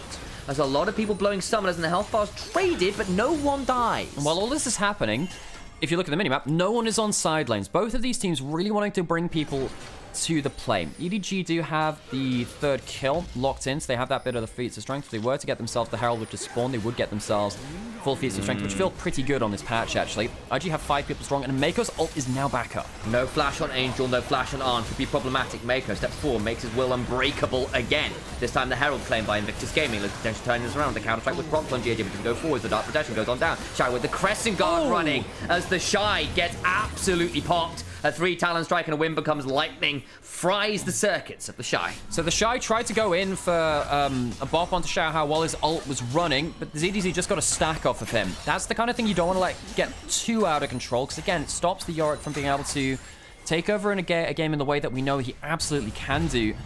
IG playing with a Yorick who's not as strong as he typically is at this point in the game. Attacked pretty heavily here by the side of EDG. Only 200 gold behind the Cho'Gath, but that's still a ways behind in the matchup, which it shouldn't really have happened in. Still, for the side of the Cho'Gath, then that becomes pretty good because you've got quite a short-range composition here, and you can counter-strike all you want, JJ, but you will get feasted through that. Similarly, people like the Ryze and the Yorick, if they overstep, very easy, just press R on the nerve. You know who okay, I just forgot what, like, this is less about the voice lines themselves, but more about just the voice acting performance. Fiddlesticks. Also fantastic. And the fact that the Fiddlesticks voice actor also does surprise party Fiddlesticks, which is a completely different kind of tone. It doesn't do the pig squealing and stuff. It's really wonderful. That is very hard to do vocal control of. So that's really cool. Of course, there's stuff like Cloud as well, which is funny as hell. And I'd also throw in Swain. Swain's excellent. Swain's got some very cool ones. Coven Evelyn's got a wonderful bit of like it's all very archaic language and stuff. Morgana has similar. So it's the kind of, you get this horrible mix between sort of like ancient arcane power and then just that little bit of sassiness in there still. It's a good mix. In fact, generally the voice acting in the league is pretty strong. Fiddle is the only rework better than the original. I'd say Scion's in there too. Scion is a very good rework. Came through in that late 2014. Galio rework? I like the Galio rework too. I think that was good, yeah. Although it's a very different champion. Yeah, so. I mean, same deal with Aatrox. Like, it's a cool champion they made, but it's not the old champion. I mean, it depends. Yeah, I think Galio's a good one. Gal has to hop out of that one. Heading towards that 2 items. We're heading towards the point now where IG can start to come into their own peak around that 2+ item mark. We haven't really seen the Jax get that far ahead of the Shinzao. We do potentially have another feast stack coming in for ZDZ as he could chomp that dragon. Jeje, he's going to get hit by Wink's ultimate. But Rookie's here as well. The bullet time comes on down. Counter-strike buys a bit of time. Was a smite secure, means it won't necessarily be up here for Dragon, and it's on a 15-second cooldown. And while all this is happening, you know, that is a bullet time used, this is the Nautilus ultimate used, which means that the Shy, knowing that his team is safe and those ultimates are down, can push towards the top lane turret. Ari's now going to answer and will wave clear fairly effectively, but the Shy still managed to... doing the fun thing, we can lock off. This is one of the most powerful things you can do as a Yorick, by the way. Just locking off an area of terrain. Does take too many turret shots, though. Summons the Maiden. Let's try and turn it around. Wink also coming on up, has a flash and a death charge. I think there's a problem with the Shy.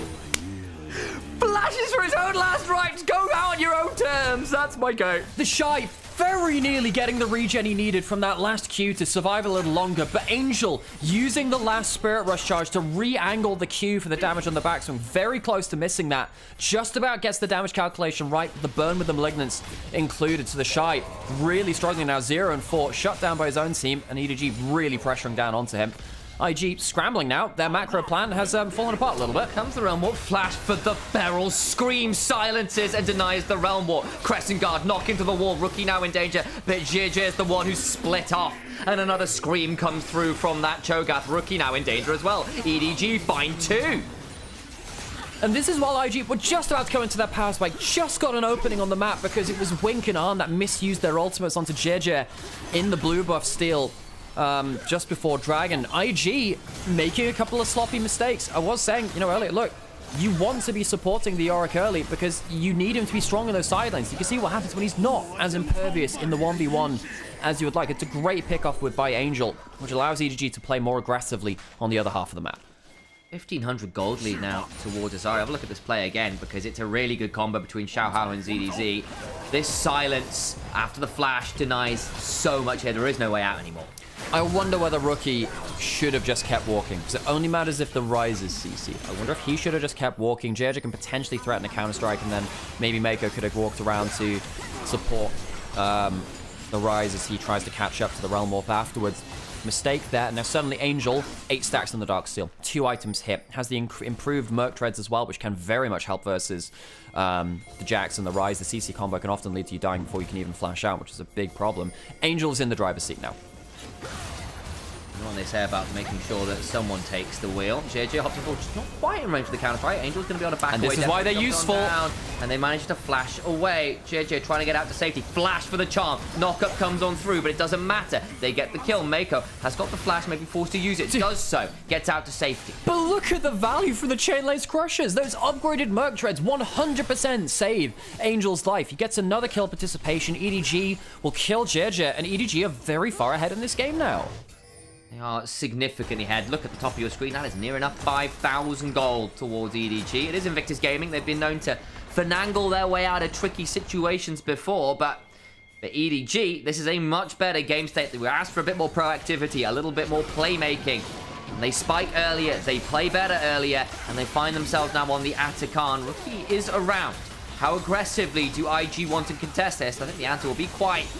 Here they go, looking to fight this one. JJ on the reset, looking to come on through. Here comes the Atakan still, trying to catch people out on the retreat here, perhaps. Can't get enough. No, they stick around for a bit of damage. Delay another reset. The Shy still shoving bot side, but not much more than that out of turret game. The only way you chase that down is with the Realm Warp and shove someone like Mako into it, but I don't think he's at a point where he can really force that kind of play. The Realm Warp actually came through now. Try to see if they can catch out some split members. They actually will catch out Wink, potentially. He might be able to flash out. We'll see.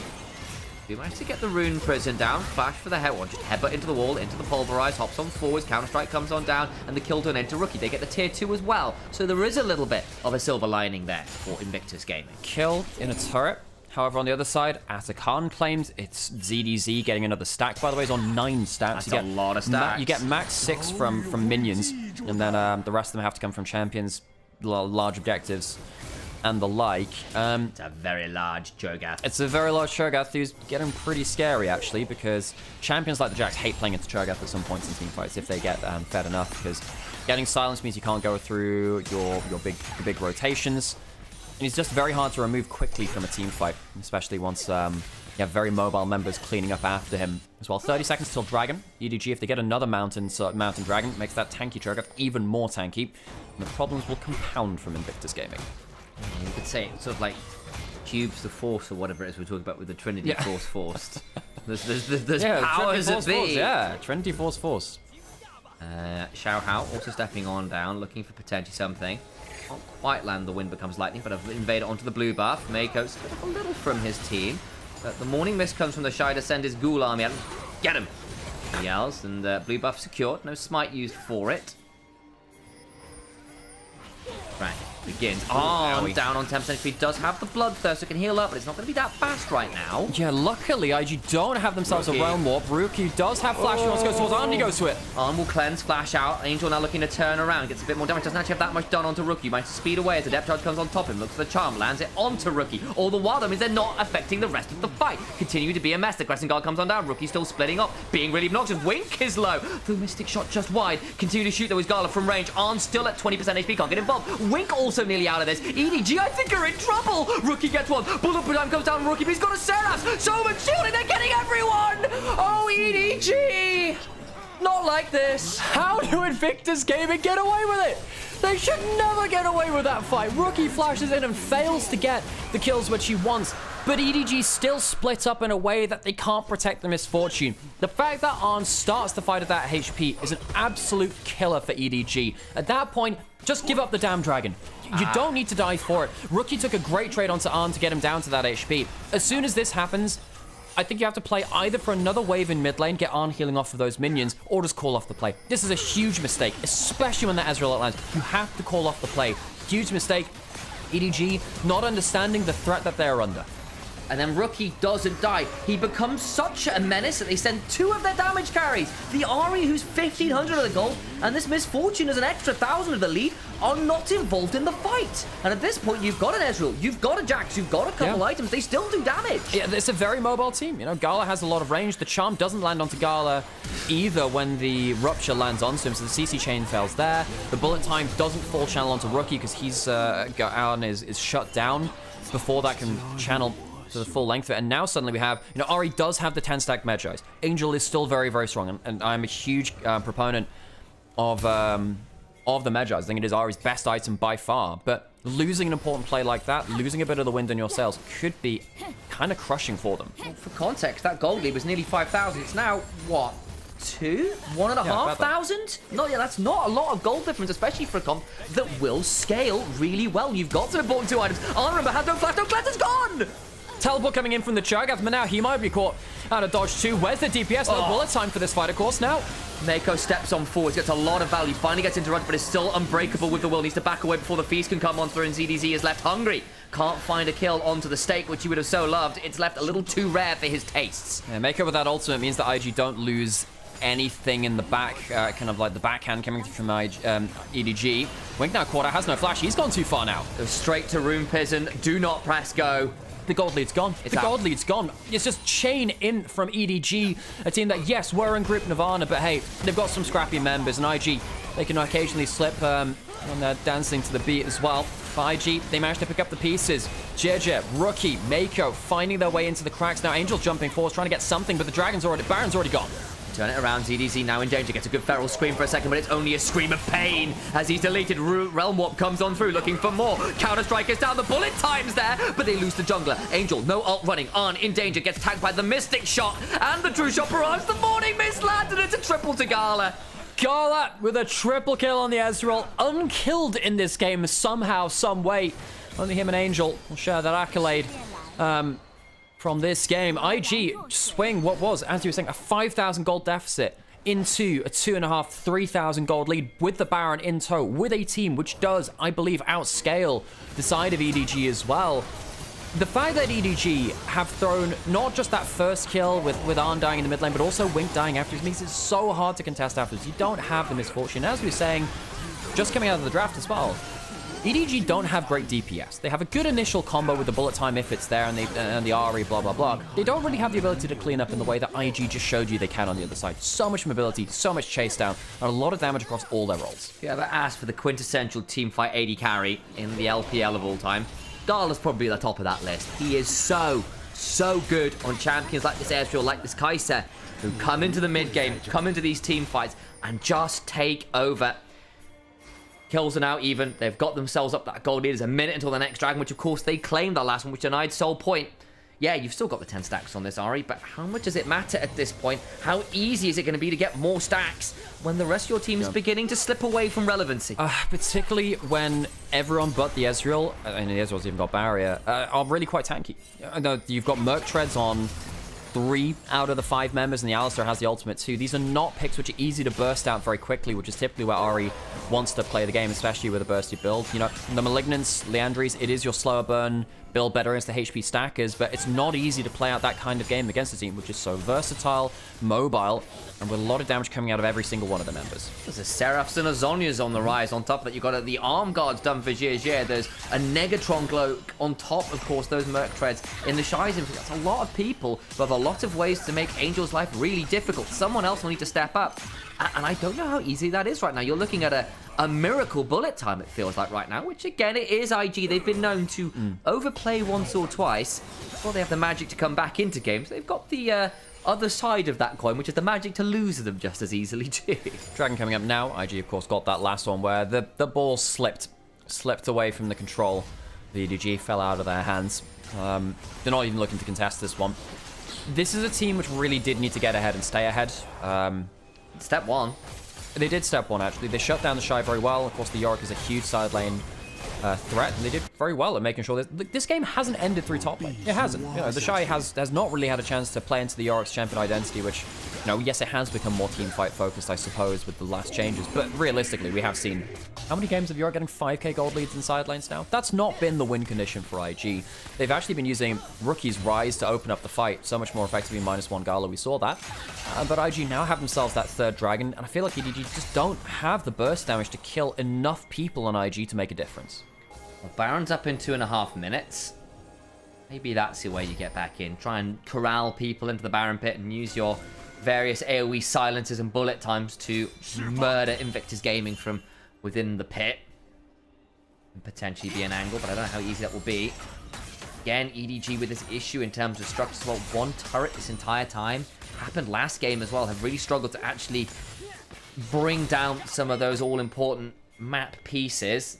Invictus Gaming, you've got 5, and you've got a Yorick, you've got a Jax. Even if it is from the jungle, your ability to play the map wide with Realm Warps and split pushes will be very difficult for EDG, who kind of want to work as a grouped-up unit on the whole. Feels like this is just kind of a bit of a slow bleed out from EDG now. So what do you do in terms of pushing lanes? Well, no one can really match the Yorick. The Rise gets to shove and not really interact with you that much. You don't get to catch out the Ezreal that well. Maybe a good enough flash Nautilus hold with a follow-up onto Gala. Maybe that can make a difference, but even it's so hard to do when Gala can shift away. IG will have to misposition very heavily for EDG to have a chance. I just don't see how this works out any other way. They don't get to steal a Dragon for Soul. It's not an Elder which you can flip it on. I don't think them getting a Baron steal even solves the game for them, because they're likely to die on the retreats. Maker has that level 2 ultimate, has the Celestial Opposition. Doesn't have the flash to start a play, but hey, might choose to do so anyway. Walks beyond the Rupture. Does indeed. The ZDZ will look to go forwards. That's the double pulverize after the headbutt. In comes the Morning Mist, and that sends the ghouls running at ZDZ, who's caught in the Dark Possession. Loses about half the HP bar. Not that much more than that right now, but Garlic has step on forward to get the Conqueror stacked. Another third disappears from ZDZ's relatively high HP bar. IG, not over-forcing there. I think it's a good thing to do so. Those are the kind of fights in the jungle where occasionally the Misfortune can blast open enough HP to make a difference. Now, I don't think it's easy to, you know, one-shot most of the team, but you do have Infinity Edge, Lord Doms, and the Bloodthirst. It gives you that 50% crit chance between the Lord Dom with regards and the Infedge, which does apply on your ultimate. And it's not like you're against the Ornn Scion, which just never really take damage from Misfortune, really. So maybe in a good enough choke point, Ornn could have blown something up there. And for once, IG actually say, hey, we're not going to walk into that fight, potentially lose our advantage. Shot Barrage comes across. Only tags Shao, but does tag him nonetheless. Nice to step on forward. Wink, caught in Dark Possession. Does get freed swiftly by his team, who auto the walls and they fall down swiftly. Maybe Yorick needs to go back to construction school and learn how to build a proper wall. Yeah, not going to get charmed. Angel was looking on that flank angle. Rookie dipping off that top lane now, has pushed that in. Could Realm Warp into the mid lane. Fight comes through.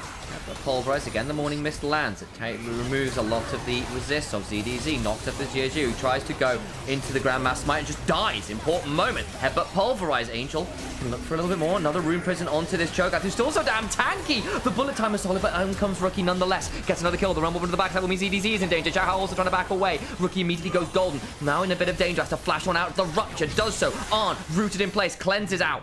It ends up being a pretty even fight for the most part. The health bars, though, from EDG a little low, and Gala feels empowered to Arcane Shift forwards. Angel misses the attempted pick with the Flash Charm. Love Letter denied, rejected his Ahri. That doesn't happen very often. Gala showing so much threat on the back end that it ends up being JJ going down to the Chomp from ZDZ again. 10 stacks now on the Cho'Gath. But you can see how hard it is for EDG to get more than that first kill, and particularly if it's not onto Rookie or Gala. The extra mobility is very, very threatening. Teleport back in from ZDZ to make sure that there's no snap Baron start, and they can quickly get control of that mid lane again. Dragon up in 30 seconds would be solved for IG. Credit to EDG. not getting blown out in that last fight. I really could see the angle for Rookie and Gala to just run them down. That wasn't the case. Just one picking out. I feel like I've seen a Rick and Morty episode with that meme. Yeah, just 20-minute quick adventure, quickly in and out. See if there's any tears after this one, I suppose. Okay, so tower taken down. Favor of EDG. I guess that's the top lane turret, I guess. Mako does have flash and ult. Potentially go for a big combo at some point. Baron on one side, Dragon on the other. And here I am, stuck in the middle with you, ready to cast this team fight. Mako immediately presses the Unbreakable Will. Is charmed briefly by the Ahri, had to flash on out of the Rupture. Clearly was a toxic relationship. It's going to be the maiden going down too. The reason Mako has to flash out, there's a lot of true damage on the side of EDG. The backswing of the REQ at this point in the game, and then the Cho'Gath ultimate, means that the Alistar ultimate is largely moot, and EDG will win the tug of war in mid lane somehow. And despite being down significantly in this game, they've got themselves a couple of mid lane plays, the good old EDG ram, the E-ram, to get themselves back into a fighting spot. You've heard of E-boys and E-girls, but what about sheep, E-rams? They just wear like really edgy coats of wool, but Baron's being started by IG all the while. They didn't have control of the bot side, but there was a ward spot inside Angel. Wake up, sheeple, the Baron's going down. Angel pops that Spirit Rush, but they've blown the Baron fast. JJ will hop over the wall with a leap strike to a ward. Baron secured for IG. Baron secured, and EDG don't start up the Dragon, nor do EDG actually manage to finish off the mid lane turret too. They'll be able to do that now at least. You secure that one. The Shy eats a double up and an auto. So loses a little bit of HP, but it's not enough to really threaten him. Rookie doesn't have teleport, doesn't have ultimate, is stuck pushing top side instead. They used the realm up here.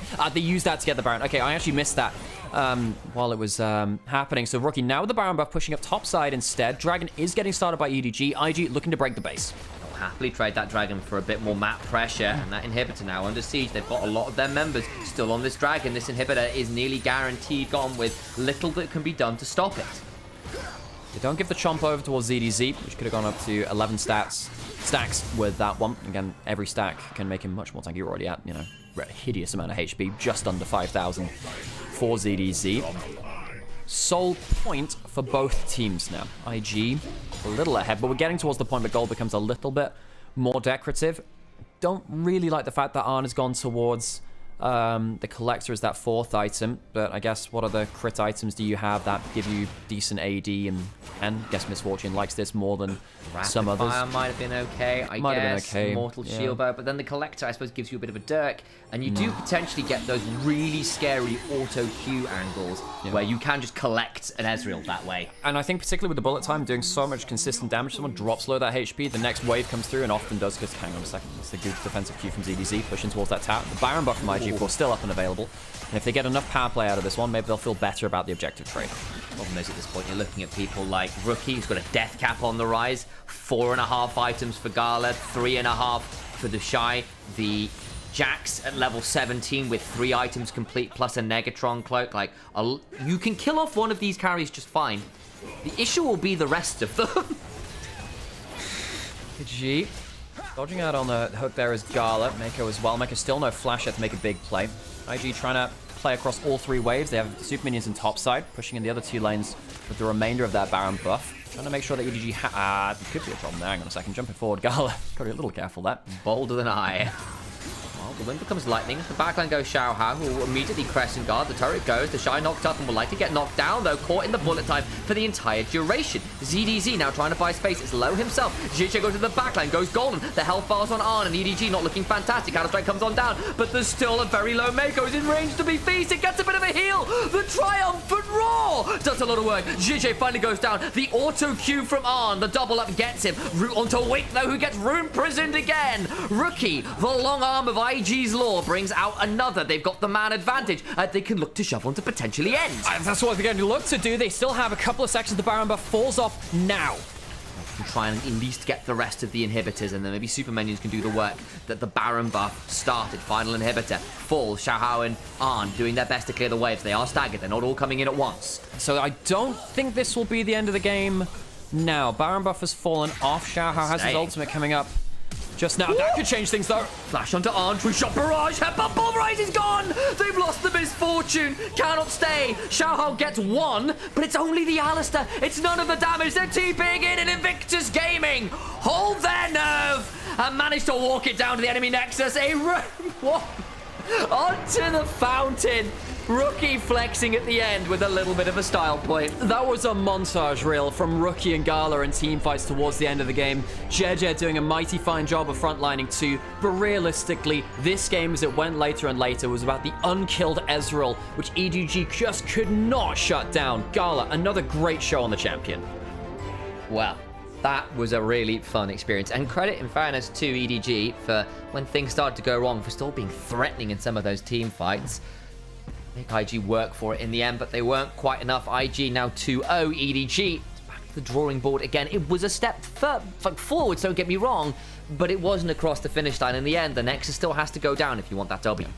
Game 2 down, match point for IG. EDG making it entertaining. I've enjoyed watching these team fights. Look, EDG and IG, they both like a good scrap, and I'm glad that they're showing that they're still willing to do that in such an important match as well. Some teams fall back from that kind of pressure. Not these teams, not these players. I'm not going to be able to stay for the third game now because I have to go do LEC. Oh, what a shame. No, I'm really looking forward to that. GT versus Fnatic later today as well. For those of you who don't know all of our games on today, we have some incredible LC games just before this. LPL on now with IG versus EDG, and we have the start of LEC and LTA playoffs coming in later. So we have GT versus Fnatic, first round of LEC playoffs, and then we have, I believe it's FlyQuest versus Shopify Rebellion later from LTA as well. So a great day of games. I'm going to leave you in the very capable hands of Sam for the remainder of the games of this series, and you can see me later on the LEC. I'll be on the desk for GT Fnatic, and I believe it's with Dagda and GB. Ooh, should be a fun desk. Should be a fun one. I'm looking forward to it. So I'm going to go do that, and I'll leave you to it. I'm going to grab some socks, and I'll go do that. All right, well, crew, you're stuck with me. Say hello to the LEC crew for me, will you, Alex? And it's just me now, guys. Sorry about that. We're going to get ready for this one. Another great game from Rookie. Did very well on that Rise as things went on. I wonder whether he's going to get the MVP again. I think particularly that Dragon fight where he managed to drag away. I mean, Gala had a really good game. I just remember that Dragon fight where Gala dragged 2 people away at once. It was pretty damn good going. See exactly what it all turns up into. Boo, Sam. We need an adult. Wow. Wow, guys. Thanks for that.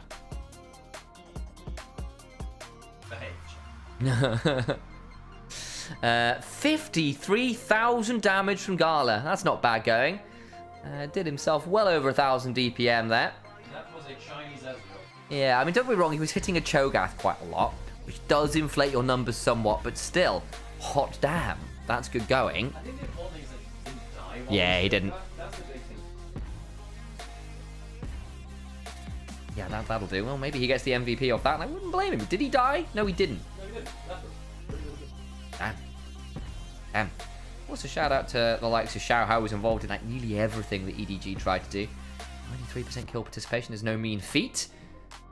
It wasn't quite enough, though, in the long run of things. Boop. Turn the camera off again briefly.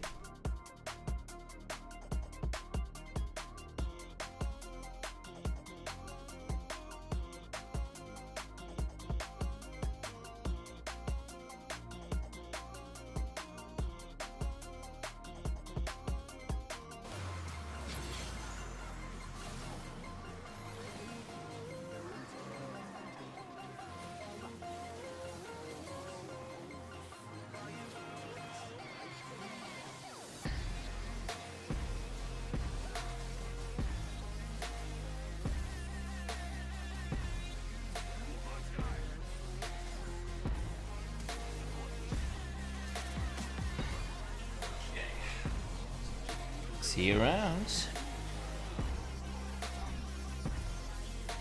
I'm dodging a lot of skill shots there briefly. Does manage to get away for a second or two, but reminder, he didn't have the flash or cleanse from the last fight, so still goes down.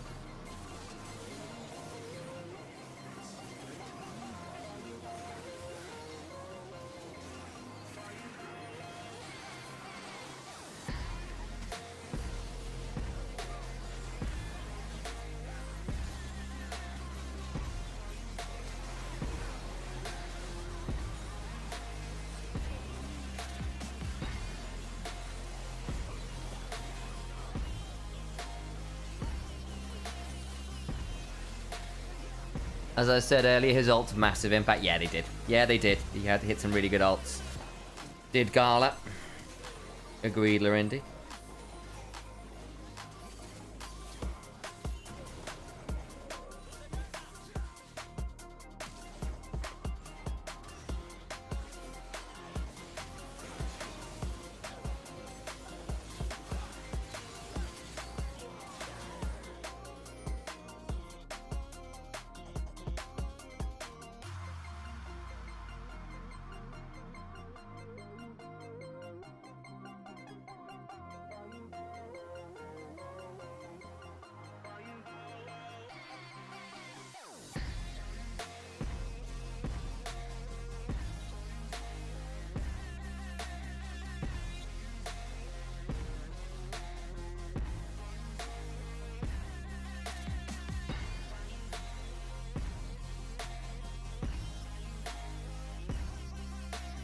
Whew, I need an update on my coffee as well.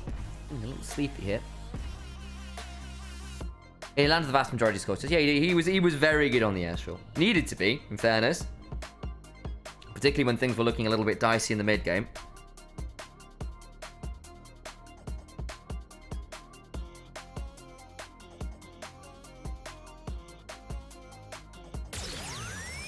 Here's the MVP.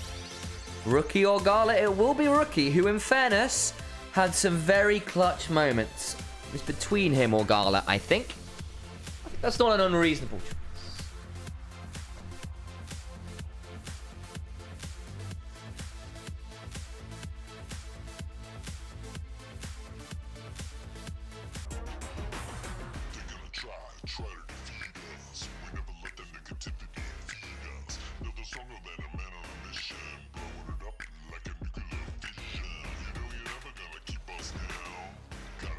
Because this play here in particular basically gave the turnaround IG needed to get back into the game. Also, using this wall here to avoid Wink being able to hook him was super valuable. So Angel's not involved in the fight. Arn is not involved in the fight. Still being a menace off to this side. Wink's about to walk up here, try and find some value, because Arn's about to get threatened, and Wink just gets killed from over the wall. Such a menace. This Realm Warp as well was really good. Drags the whole team in. They get the whole wipe out. It's just very good play from Rookie. Very heads-up decision-making in terms of who he's attacking when.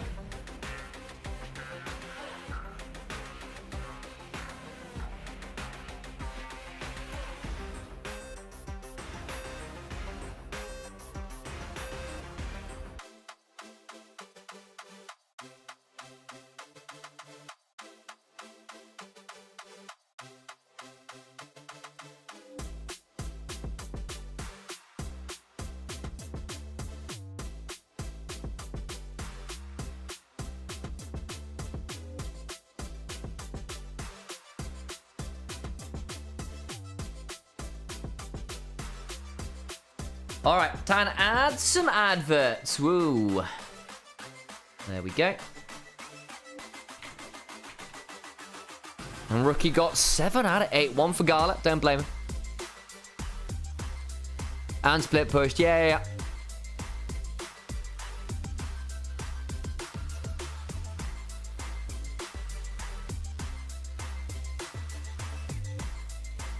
So, Zeref and I will get electrocuted by my toaster and enjoy and plans the funeral. Ruby, what are you planning in the Twitch chat? Maybe we avoid the... You know what? You guys do you. Just maybe before you leave, at least like sub for a year or something. Just, you know, like if you're gonna go out, at least support the channel on the way, eh? Amber's like... Too tired for this. Yeah, like, very reasonable, Amber. Wow. Okay, I'm gonna leave you guys with the fictional iPad, namely Words on Stream. I'm gonna get myself a cup of tea because I am dying. I will return shortly.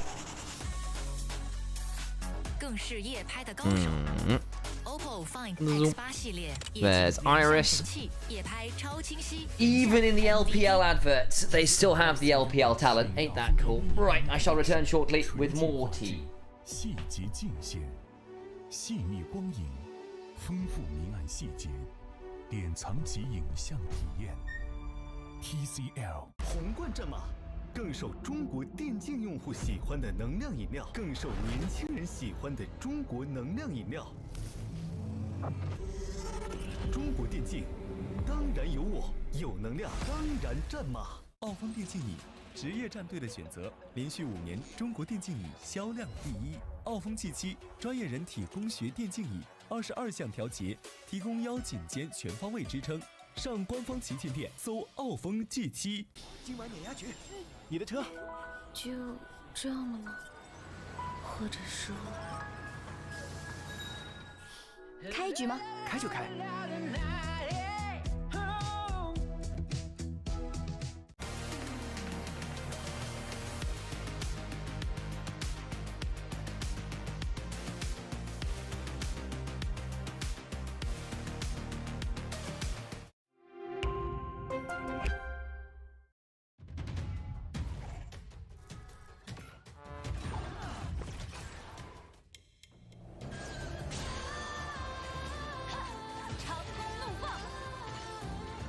我的女王，来我身边，就说是女王的恩典。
Righty then.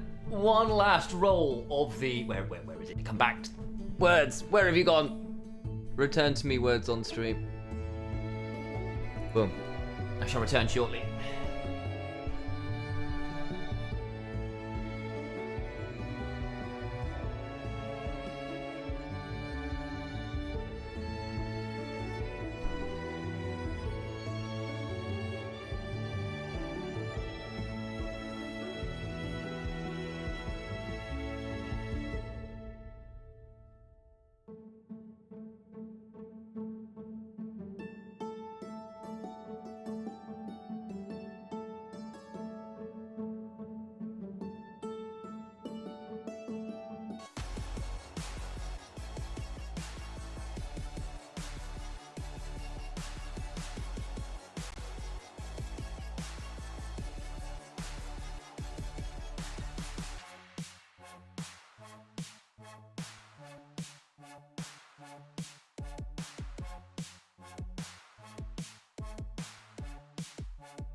Hello, folks. I know we're in draft. 1 second. I've left this up, haven't I? That's very annoying. Apologies for that delay. Oh, good grief. What a long day. For me, at least. A very lot of meetings this morning. Apologies on the delay. So let's quickly break down what happened here in draft. EDG have gone towards something very aggressive, haven't they? They've gone towards Pantheon first pick with Lucian Nami. You know what they want to do. It's mid-game, level 6, blow people up. Probably initially bot lane, then mid lane when they get the opportunity. I should have just minimized the words on stream. I apologize. That's my fault. They've got the Aatrox to try and manage the Sion. You do strictly win in lane. Bit of a weird old matchup. On the other side, though, IG, big front line with Akali and Kalista. Bit of a weird combination there. In fact, you've got a lot of CC chains between Pot Blossom and Skarner Ul and Kalista R and all those things. It's confidential. Sorry about that. Yeah, it was confidential picks. Couldn't let you see.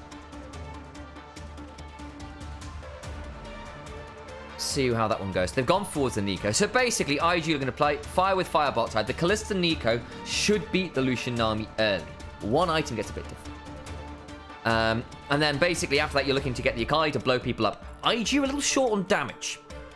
That's the issue they're going to run to. Lots of CC, lots of ability to snowball hard. They are a little shy on damage, whereas EDG have got a bit more damage, but their front line is somewhat lacking. If they can get through to mid-game unscathed, eventually, you'll hit a point where if you blow up the Kalista or the Akali, damage kind of gets a bit hard to manage. Your front line is still going to be very obnoxious. Lucian, not the best into dealing with tanks, especially before he gets a lot of items to work with. But between the Aatrox, the Pantheon, the Aurora, you will have a lot of damage to work with there. And that can get quite spicy.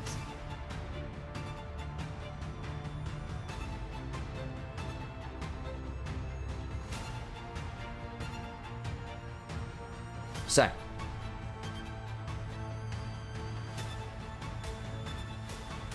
pop that away. More or less it's on Gala to survive, I feel. Yeah, he's got a lot of tools to help him survive, like a lot of frontline. And I think Rookie as well will need to be an additional threat. That Akali has a reason. Akali in general has seen a lot more play of late.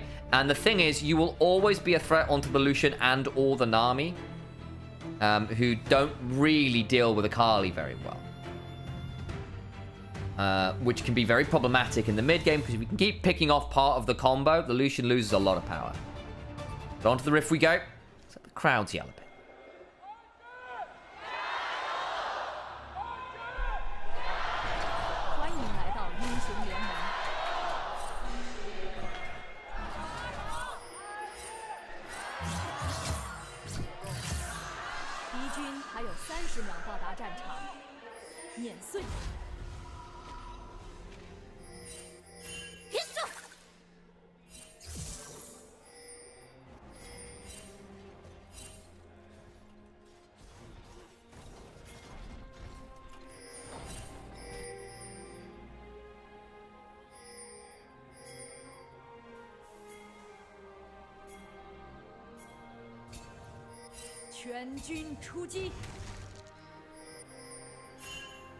Nothing super scary here at the level 1.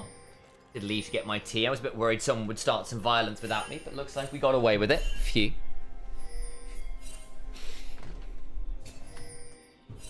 Angel food blogs is the next trend. So I hear. A lot of social media presence of the various things he's eating.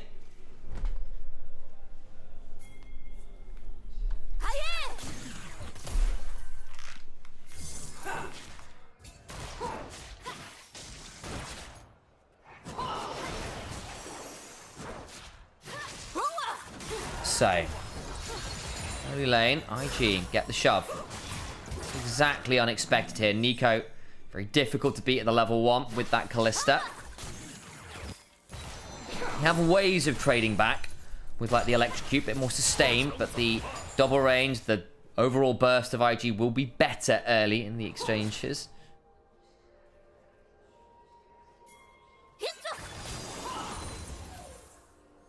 And there is that shove, level 2, coming off the next minion. There it is. On zoned away, needs another minion realistically. So, he denied that shove. He can't quite get out of the weirding there. It's a bit of a chunk. You are range into melee, which just sometimes just sucks. You've got yourself second wind and Doran's shield, so you'll heal up a certain amount of that. I randomly hear Angel's food blog on stream. Hang on. Xiaohao looking bot side, stacking up that passive, walked across the ward. Mako blew the heal there, as did Wink. Xiao looking for an angle. Throws another one of his Qs out, stacking up that passive.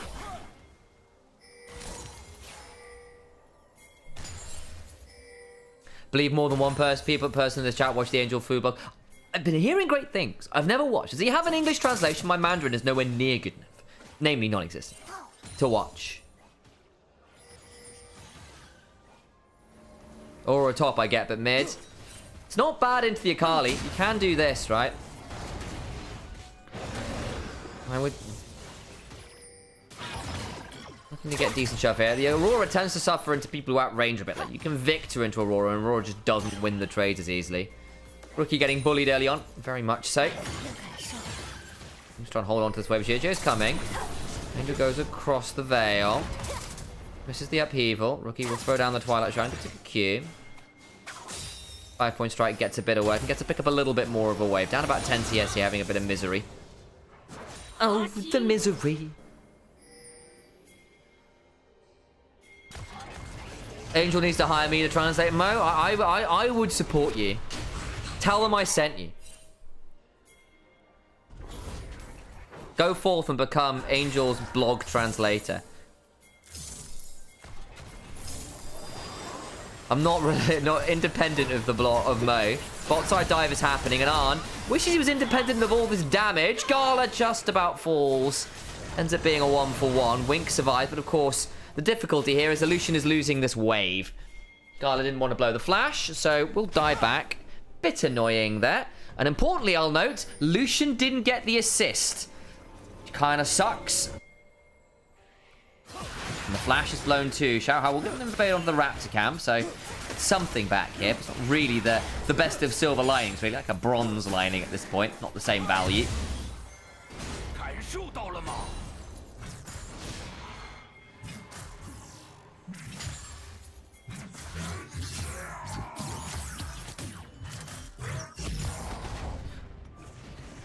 His Aurora stats look better because it's a counter pick. Yeah, very true.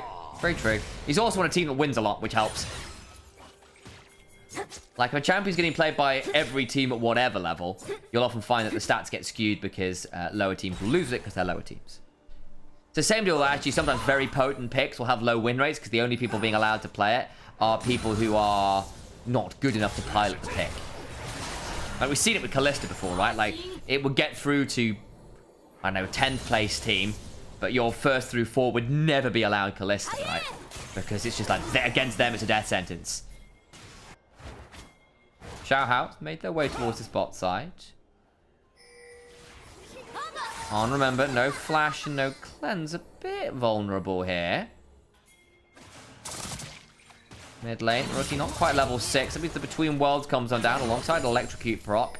Just out of range of the twofold Hex. Mako's in danger. Flash, Aqua Prism, not quite enough. The heal comes on down, gets out to safety. Gonna turn it around a little bit now. My days, that got close. Mako survives. Clutch with the flash heal. Flash off Wink now as well, potentially punishable. Xiaohao also blew his flash. Gala's held on to his summoners.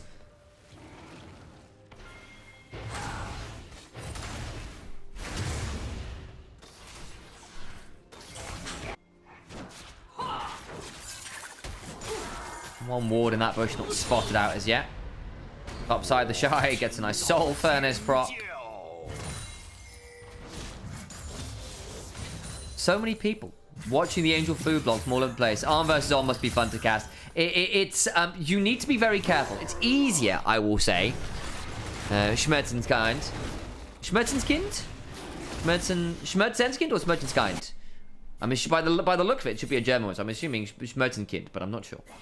But in British, Arn and On aren't super similar. If you've got an American accent, they are a bit more similar. You say Arn and Arn. But for British, On and Arn are different enough. It doesn't bother me to. With an American accent, it's a lot more similar. You'll say Arn and Arn, which is very similar. As I said. Scion decides to yell cowards and kill some minions. Dragon being started here. IG with the Callista would like to be picking up some objectives and haven't been, but they have rotated topside and pick up a couple plates there. Can look to go towards the grubs. You can see GG is waiting to start that one up.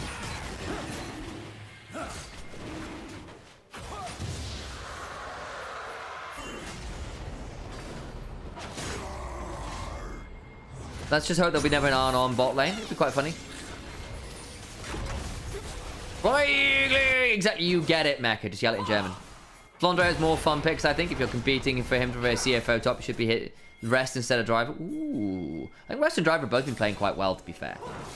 But potential fight here is, remember, Wink, no flash. Acrobatism goes wide, Arn driven into the wall. In comes Xiaohao, though. Tries to come with the Grand Starfall. Will die, though, does Arn. Finally comes down, but between worlds they go. Gala dies for it. Xie looking to zone people off. Rookie still going through the passive autos. Gets another chunk down. Does have the R not available anymore. It's timed out. Needs to Shuriken flip out. Xiaohao gets away. Ends up being an 8 trade of AD carries. Lots of ultimates blown. Lots of ultimates blown. But the Lucian dies again.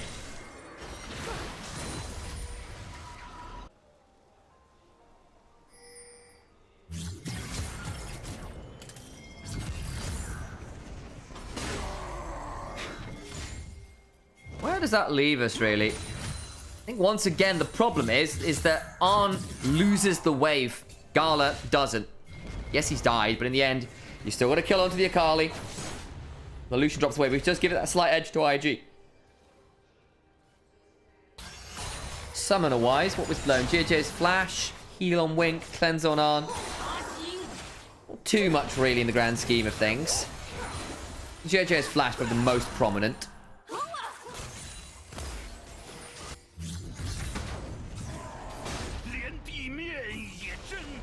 Shy throws down the Soul Furnace. What a name for an ability that just gives you a shield. I consume the souls of my enemies in order to fuel my beating heart. It's pretty metal.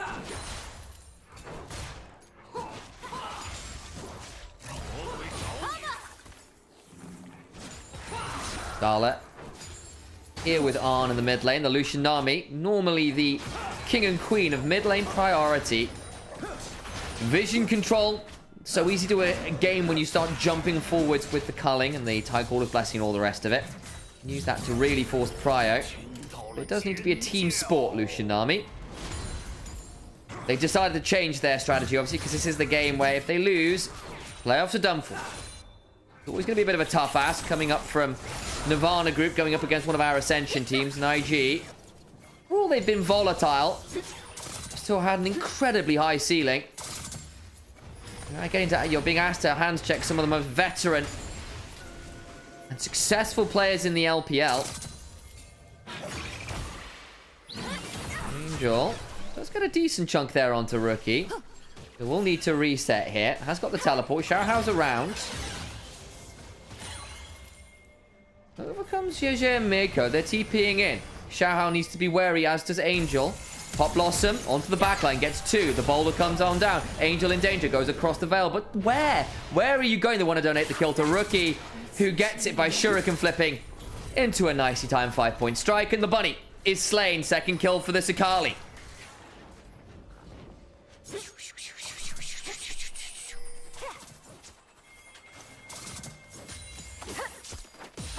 Rest gap to Yorika's Shiv top yesterday. I can kind of see it, actually. I imagine you actually have a lot of ways to mess with the ghouls, because your burnout will do a lot, your twin strike will do a lot. You get to turn to a dragon and just ignore his cage and blow him up with ease. You then have to play Shyvana top, but somewhere out there, Gulborg is screaming to the high heavens.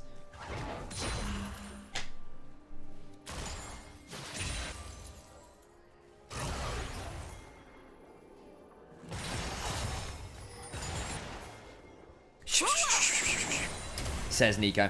Indeed. Right. 44 seconds until dragon. Herald, a couple minutes off, but we might see a bit of a play around this dragon. Both our bot lanes ready and willing to play around it. Worth noting, Gala with the Hail of Blades and the Ghost Blade is going to go more towards the lethality build. But it does mean you're a bit squishier, even if you do have, theoretically, a little more safety. and a bit more upfront burst. Cullen comes on down, but it's body blocked by the Nico, which is part of the reason you drafted into the Lucian. Need to be a bit afraid here. How? Light Slinger passive definitely coming on down. Armed with one item. How's his Wink? And the Imperial Mandate says Garlem's die. Doesn't quite. And the Emperor will look upon this sternly.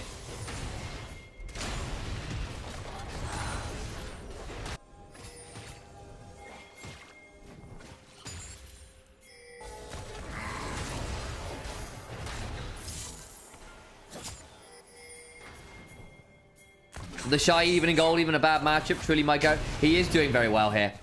Like, Aatrox should beat the Sion early. The fact that it's not happened is a bit alarming. Part of it's been lane swaps, but even in the regular lane, the Sion was doing just fine. Part of it's Sion's very strong right now. Force the Dragon we go. Shuriken flip just went wide.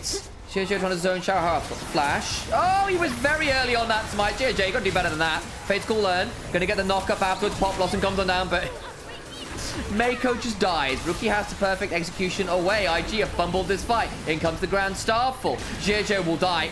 That was very messy from Invictus Gaming. Early smite. Meiko goes in with an early engage. Doesn't get a knock up because the Impale's coming on, but the Impale's still active. Awful. Now Gala's going to die as well. Well, that was a disaster.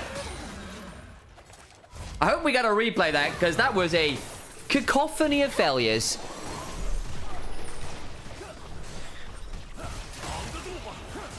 I'm going to get a turret here as well, I think.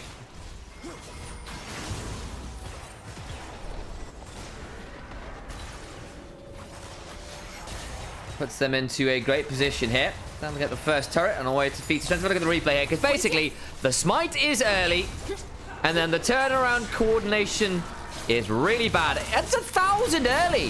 Not 1,000 early, 100 early. You had Callista too. I don't know what happened there. At this point, Meiko has no HP and tries to go back and it goes wrong, and then Rookie has the perfect execution out. You've got no damage.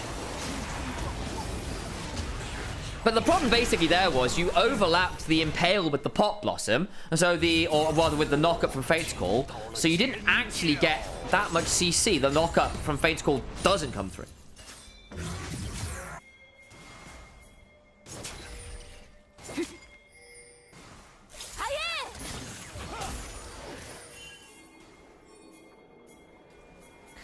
What we call a gentleman's sweep, lad. IG, potentially in danger. Meiko and Rookie trading out. They managed to catch on to Meiko. Still liking the turns around. Pop Blossom is there. Rookie's for ducking for damage on Angel. He's left low.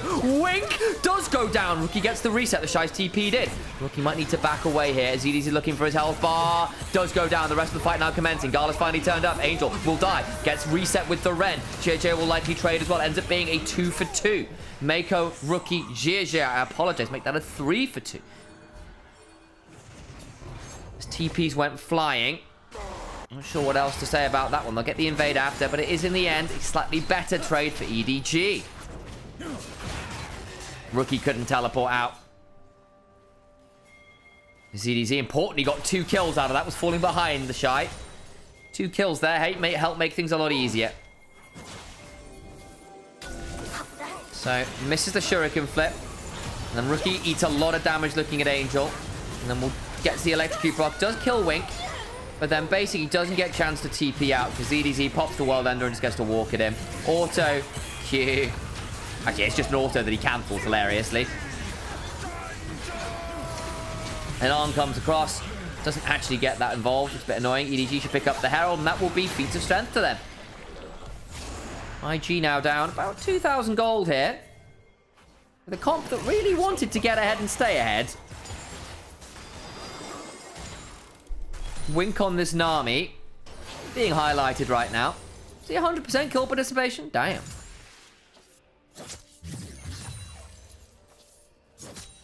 That's pretty good going.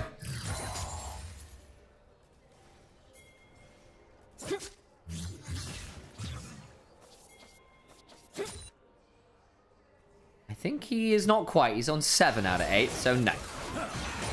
Was perhaps on 100% KP. Gold between the bot lane is relatively even. That's not great for a Callista. You want to be ahead, generally speaking. And stay there. Rookie, 3-1-1. Still pretty scary here. Of course, the Angel's now caught back up again. This Akali's got to do a lot of work. Rookie got a couple MVPs already so far. Got it on the rise. I think he got it game 1 as well, for that matter. On the Silas. We have started to see Akali rear ahead a lot more regularly here in the LPL, and quite successfully so. Herald immediately summoned mid lane. 30 seconds on the next dragon. It'll be sole point for EDG. I think IG are going to have to fight this one, or things get scary. Eyes on the Lucian. 2 items. And some free-ass boots. Doesn't necessarily need any upgrades right now. Just wants the raw damage, and understandable here. Carl needs to be a little aware of potential opportunity to step forward and chunk him up before this play. Turret falls in the mid lane. Arn gets it. Rookie looking for a flank.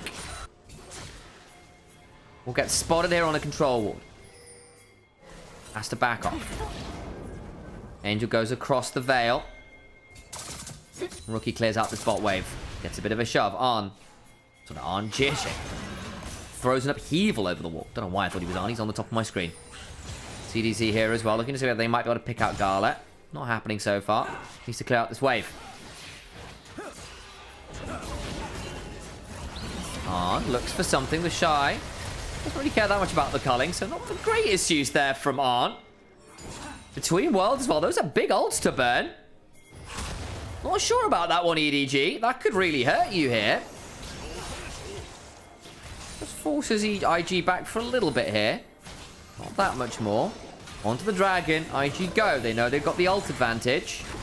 Sion can join. Rookie off to the side. Xiaohao in a bush unspotted right now. They know Rookie's there. Spears everywhere. Make this a weighted flip. Rookie potentially in danger. Jump from the Shy forwards. Rookie gets jumped on. Will get over the wall. Takes a lot of damage. All the while, Pop Blossom on 3. Gets the Impale afterwards. Brings down 1. Gala throws down the barrier. Trying to stay alive. Xiaohao knocked up by the Fate's Call. Does go down, though. Jump on forward with the shield vault. Gala trying to hop away as EDZ looks for his life. There's no turret to run to safety. And they keep hunting for more. It doesn't matter. They've lost 2 ultimates. Rookie's not here. TPing back in now. But Rookie wasn't involved in the play. It was only Gala with damage. Maybe you can look at ZDZ here. Lands the Shuriken Flip, goes back on forwards, puts down that Twilight Shroud. Needs to be a bit aware as we can just heal him up.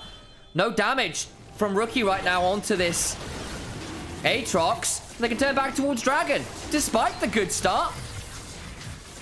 Rookie being zoned off was a big enough deal. There is no damage without Rookie there. And Gala is not staying alive. Gonna come over and play this anyway. It goes down. This comp was always a little bit reliant on the snowball. And they don't have a snowball. They've got like a puddle of water. Maybe looking to turn on to Atakan regardless and force a fight. Okay. Well, lots blown in that fight. No one with a flash aside from ZDZ. So they're going to give up this Atakan. It's not the game winner the way it was not so long ago. ZDZ is now here. Oh boy.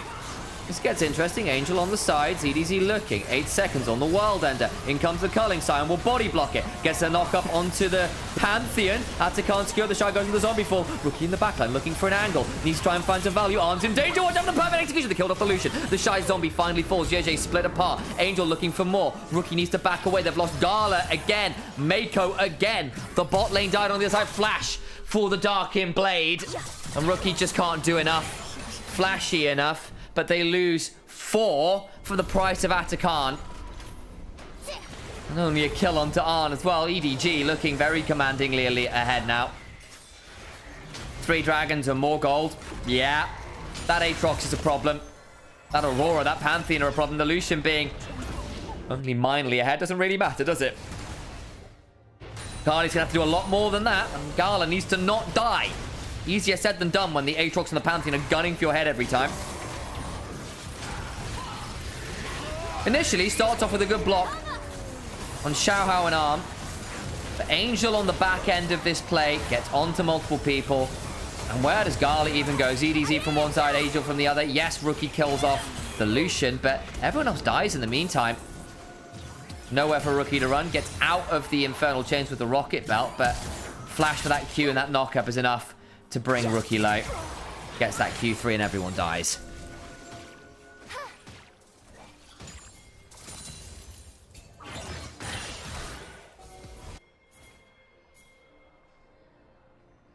Well, never let it be said that IG are above giga-inting a game.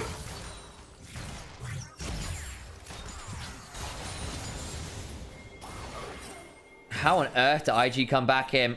The Kalista is not going to be killing anyone very easily this game. At least Rookie's got 2 items. But you need more than that. This Nico as well, caught only at the rocket belt, will struggle to stay alive, I think, here. That's not bad from Rookie. Arn's in danger. Goes down. Will likely get traded for this. Shuriken flip is fantastic. They get another. Income shower. He's stuck under the turret. Tidal wave comes on down. Trying to get some more back. Can't quite get it. But a 2-for-1 there isn't bad. The Lucian and the Aurora. And you get the ult out of Pantheon. That's pretty good. Hexcape behind now. This turret will likely fall. EDG need to back away. JJ is going to keep looking. Can he get in range for an Impale? Lands the upheaval. Gets it onto Wink.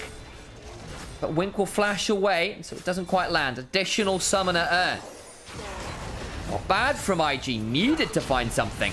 Still not a great position in the game. If you're ever going to find a way back, that's not a bad start. Does it turn anything more, though? Not really. Minute and a half on Dragon. It means a delayed setup from EDG as a result.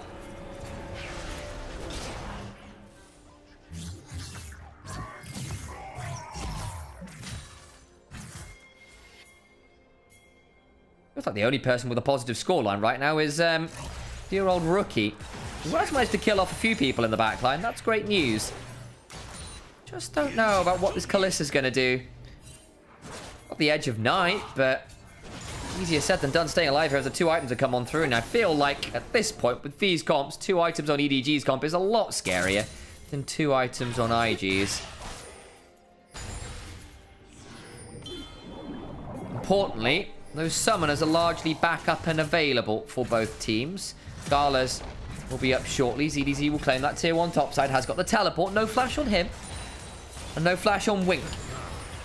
Those are our biggest differences. The Shy's flash about to come off cooldown here. 30 seconds on Dragon.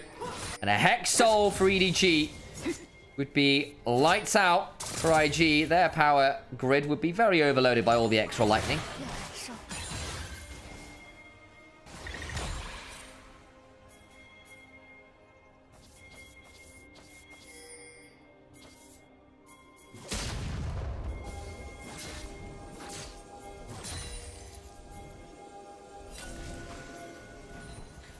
The Sakali champ, though, yeah, she's pretty scary. Only person on IG with a gold lead. Scary. TP in. Mako hiding as the Akali. Both with rocket belts as well, actually. In come the spears. Another weighted flip.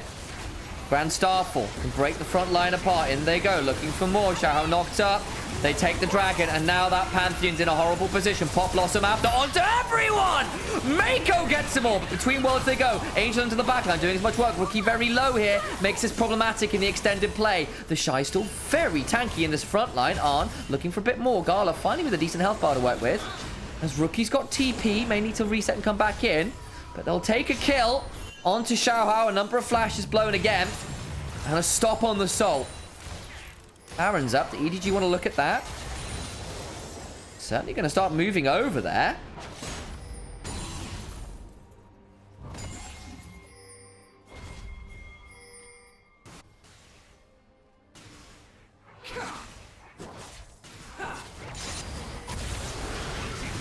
Grand Starfall was good, but it was really well read. The Shy timed the decimating smash perfectly. Mako lands a root afterwards.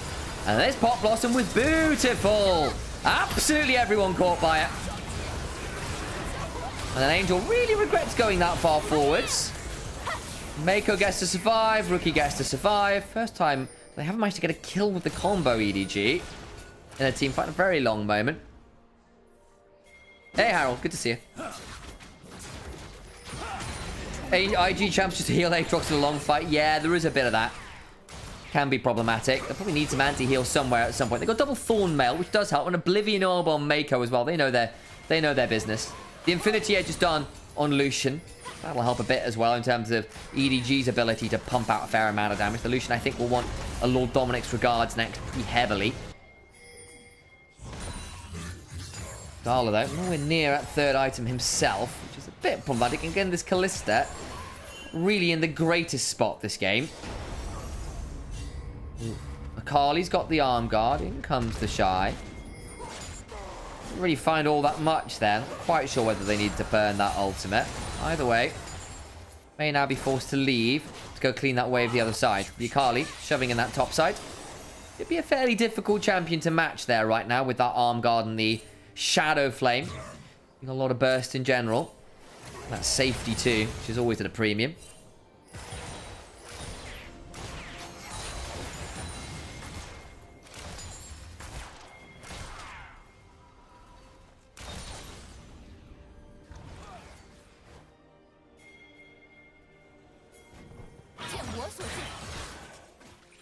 I need a few more games like this for Mako for me to forgive him for his Blitzcrank game. The Blitzcrank game was bad, in fairness. Opportunity done for Gala. That initial burst will be pretty nasty here. Theoretically a problem for someone like a Pantheon or the Lucian, or in fairness, that very squishy Aurora or Nami. But Aatrox will not give a damn. After that, the consistent damage from Gala is next to non-existent. It's not the same. Hail of Blades ends, and you go, what do I do here? Good pierce damage there. -1. Absolutely. Shy. Ignores Lucian damage right now.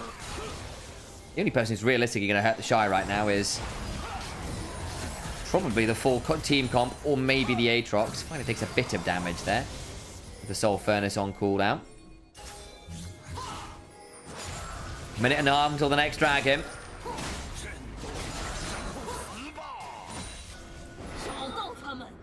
Baron's up. Do you want to try rushing that? Clearing out vision currently. Rookie resetting. What's he getting? Full Zonyas? At least an NLR you'd have to imagine. Yeah, there's the NLR for Rookie. Wave also shoved pretty deep top side. We'll get to keep shoving in slowly. Aatrox returning favor on the other side. Scuttle Crab vision claimed by IG, who need to reset sharpish to be in time on the other side. The Shy getting attacked briefly, be up by Arn. Hex gates mean they can get back on a pretty good timer here at the very least. Problem is, IG have no control on this bot side river while they were putting wards down on Baron. Trying to use Nico clones to buy time. Is forced to retreat with the heal. Half the HP bar on Mako gone. We'll get a reset off. Trying to Hexgate back in. 10 seconds on Hex Dragon. Your Nico not around a lot. Your wards, therefore, not around either. Valuable as the attempt at vision control was denied for IG. Still managed to find their way into the river nonetheless. Gala stepping forward. He's the one with the spell shield. See what's going on. Mako's back. In the form, of course, of the Akali.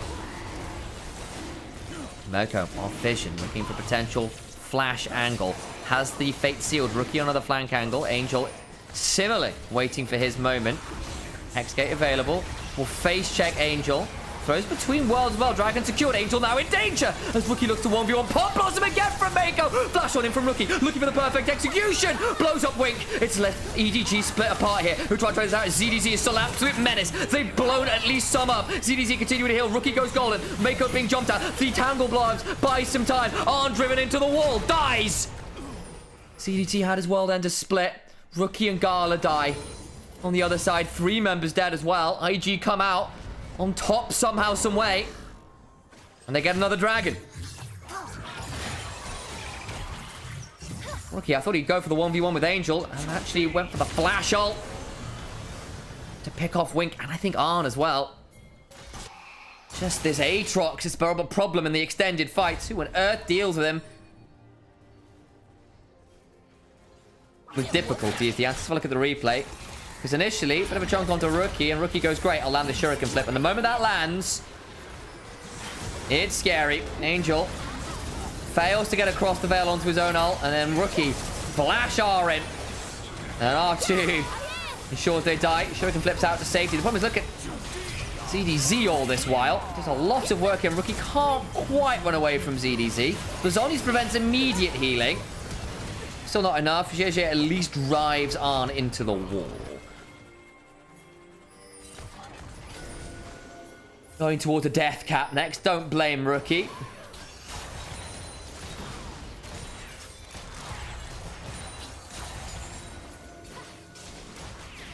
In other words, EDZ cleans up that team fight. Got split apart well enough there by IG. Managed to just keep their distance. Shy on this Scion as well. Is becoming a real menace as a frontliner here. Gold, only 2,000 really for EDG. Not that significant at this point in the game. You've got 4 items of illusion. That's scary, don't get me wrong. But at this point, I feel like EDG should be able to start running away with the game. And that's not really happened the last couple fights. It's Akali, much like this Aatrox, becoming a continual problem that EDG need to manage better. Mid lane tier 2 finally falls for EDG there. Rookie being jumped on. Throws down the Twilight Shrouds. It's got a Shuriken flip. Buys time. Shield Vault comes on through. Mako in danger. Rookie goes to try and buy some time. Has got the ability to try and R back in. Look for more damage. Xiaohao in danger. The Impale comes on through. Shuriken flip. Gets the kill on the Lucian. Pop Blossom after. And Rookie survives. He takes a triple with him. What a turnaround. What a punish. And Xiaohao is left wondering how on earth that Akali played with smoke and mirror so hard. Cuts himself on the broken glass, punching reflections. JJ getting that Impale afterwards, setting up for that insane perfect execution damage before the redemption could come on through. That might be it for IG. They have just found exactly what they need to take control of the game. Rookie at 10 and 4. He might be going for a clean sweep here on MVPs. What a day that mid laner is happening. One of the greatest to ever do it. Just broke the ankles of EDG. I hope we get a replay, because that looked like Rookie was in serious danger.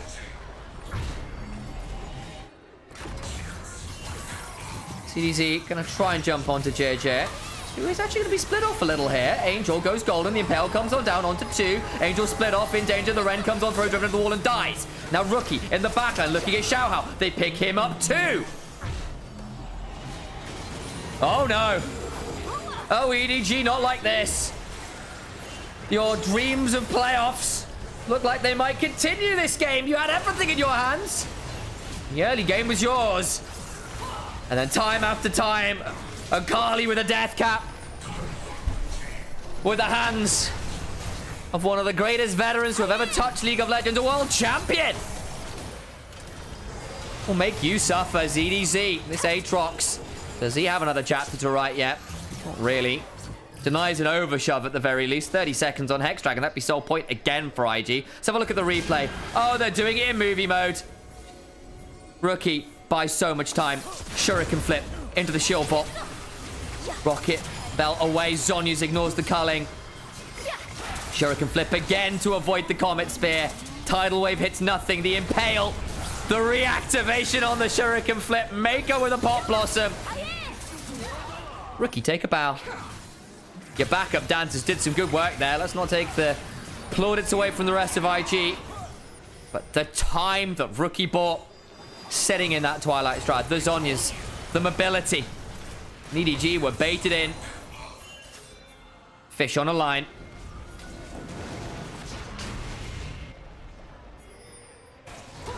Towards the dragon they go.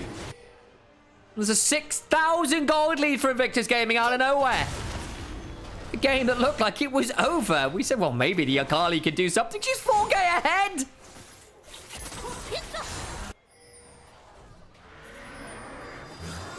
Good Lord Almighty.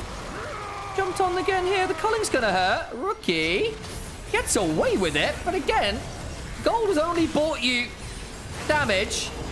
Shy going to flash and run away. Oh, flashed in front of Invictus Gaming. Oops. Not immune to an occasional mess. Rookie gets back. The Shy does not. That is a little problematic. Still a 4.4k swing. Flash from ZDZ blown there, but Shy also blew his flash. What did Rookie go back and buy? Not a lot. I think he's got enough to complete the Aether Wisp into something. All the while, though, that was happening bot side. Gala broke another inhibitor turret, so that did happen, worth noting. BF sword and inventory for Gala. GA, Bloodthirster, both options. I imagine GA because the autos won't come on through super easy.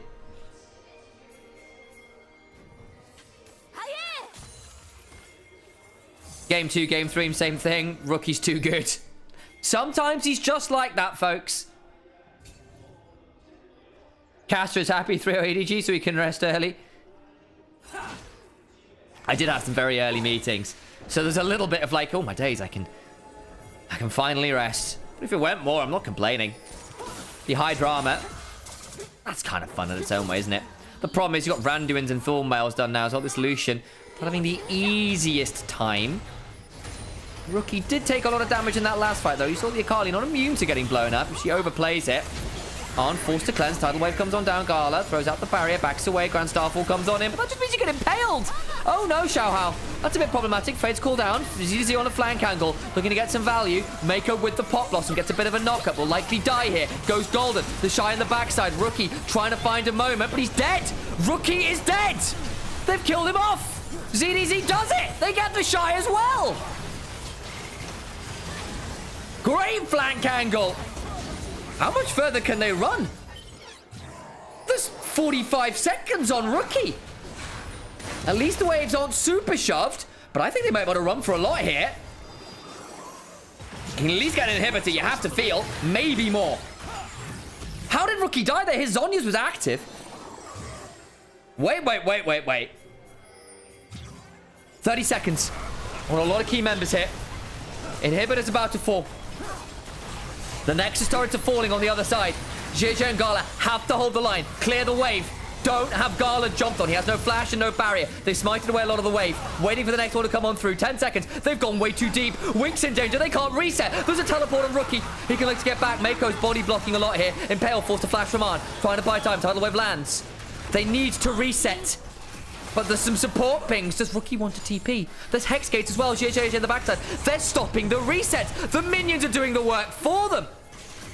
Hex Gates finally come on through. Oh, heck. I saw the thinking there from EDG. That might have been their last window. Another inhibitor falls courtesy of the Winions. And they saw a moment, and I don't blame them. I really don't. But the wave was too far up, and they can't quite brute force it. And with the resets being so late, they can turn to Baron and rush it. Not going to be the fastest rush of all time. Akali is on a flank position. Dragons in a minute. Rookie off vision. Could murder someone. Anyone, really, who oversteps. Baron secured. Resets come on through. We fight over Soul.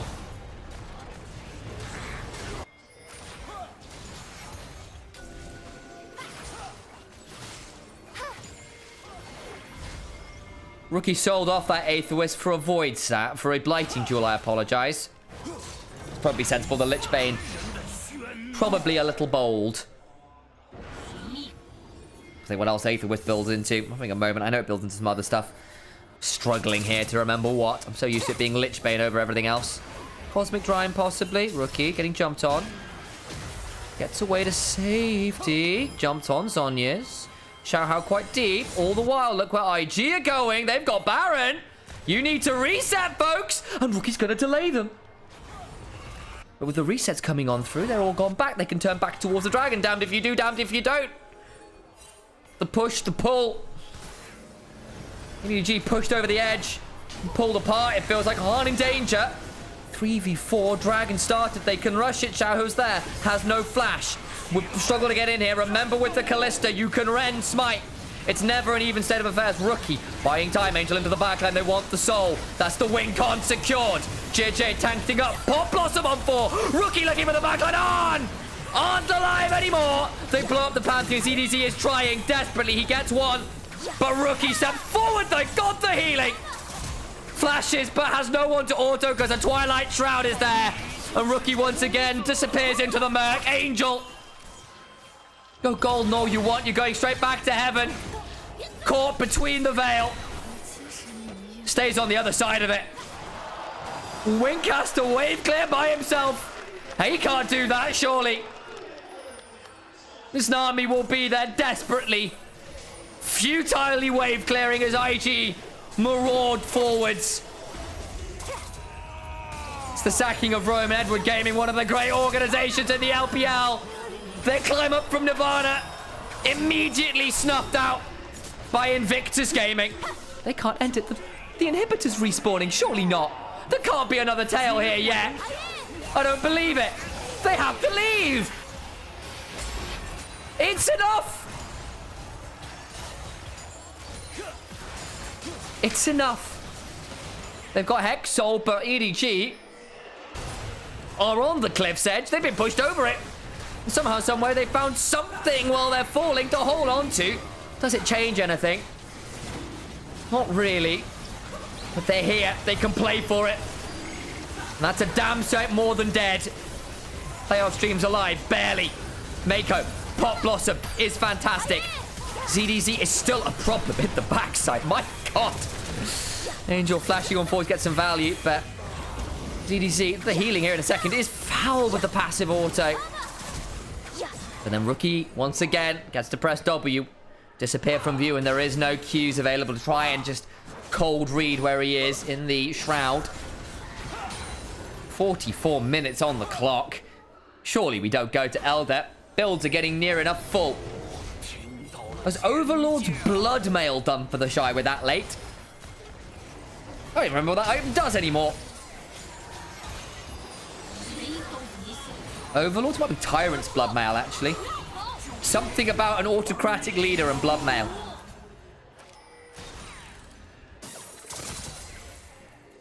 EDG are making IG work for it, aren't they? Is there another chapter in this most tumultuous of games yet?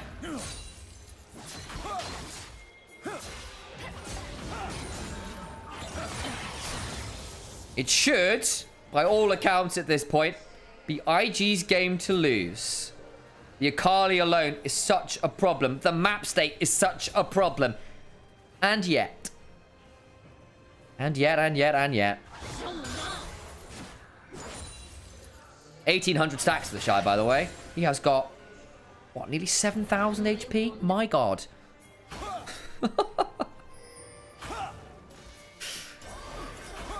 Putting the dirty and clean sweeper IG right now. Serpent's Fang. Serpent's Fang for ZDZ. Try and deal with things like JJ and the Shy, denying so much of his damage. GA's done for Gala. The Void Staff for Rookie. We've got elixirs pop pretty much everywhere you care to look. 1 minute until Baron number 3.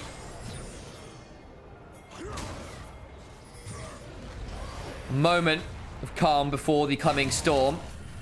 Hope you're prepped for it, folks. I think it's going to be a big one. IG, group up in mid lane. Rookie, heading towards the top lane. In comes the Shy. Forces multiple flashes. The Impale on the flash misses. Up is JJ in danger. In comes the Grand Starfall. The Scorpions left down the try. He's gone. He's gone. Splatted. The Shy trying to buy some time. The Shuriken flip goes wide. Man down for IG. Man down. Hexol notwithstanding, trying to get some value back. In goes Rookie, but he eats a weirding. Pop Blossom on the front line.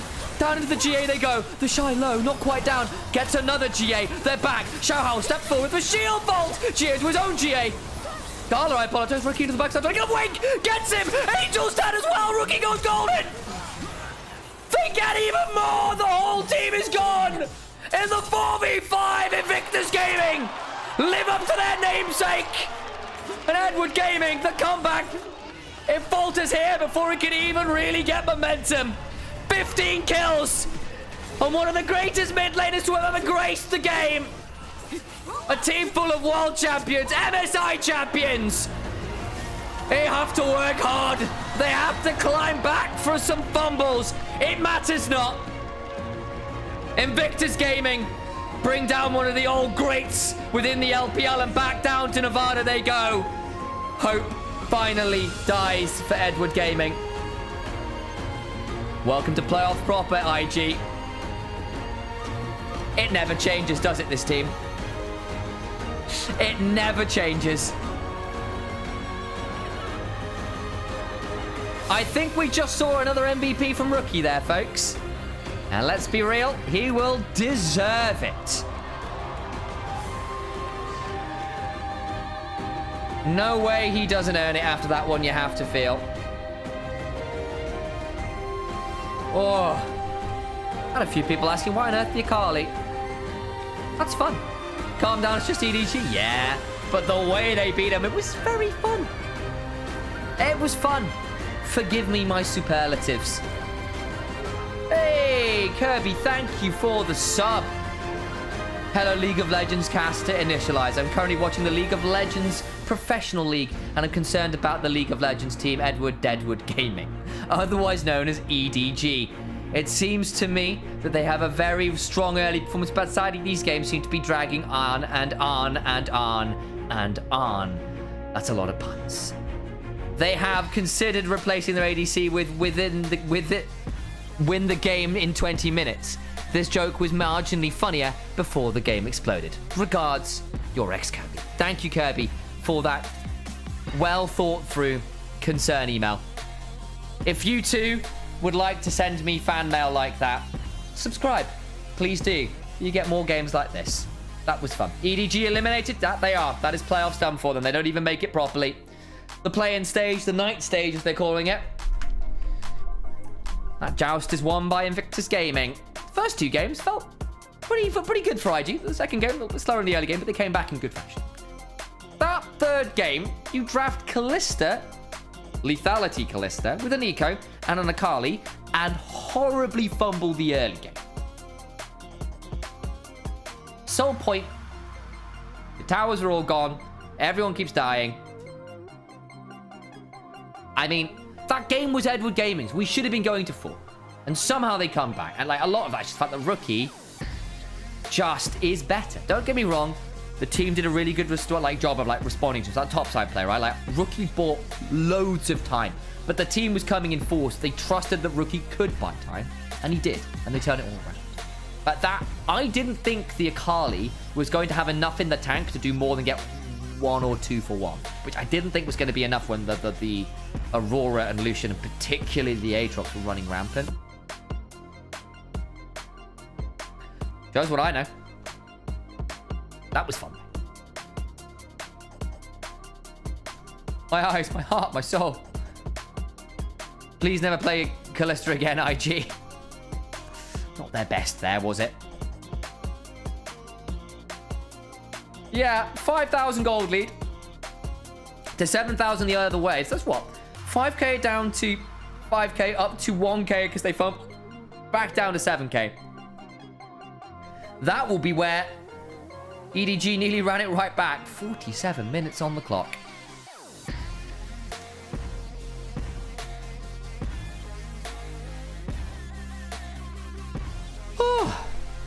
Well, that's one way to wake back up again. There we go. Wink with 92% KP. Arn and Wink, I don't think would be necessarily the issue this game. Xiaohao, I think, maybe overforced with some of those Grand Starfalls a little later on. Took a little bit too much time trying to kill off Rookie proactively. Overdive for it. Sometimes you'd have to give it up, let the Akali go. The Rend came on through there, which was really clutch. This one from Rookie, the flash R into R2. Oh, beautiful. Problem is, look at the backline here. I thought Xiaohao and ZDZ were about to bash bros their way through everyone. It's not quite enough. And the Shy also an absolute menace on this Scion, actually. Became very hard to kill.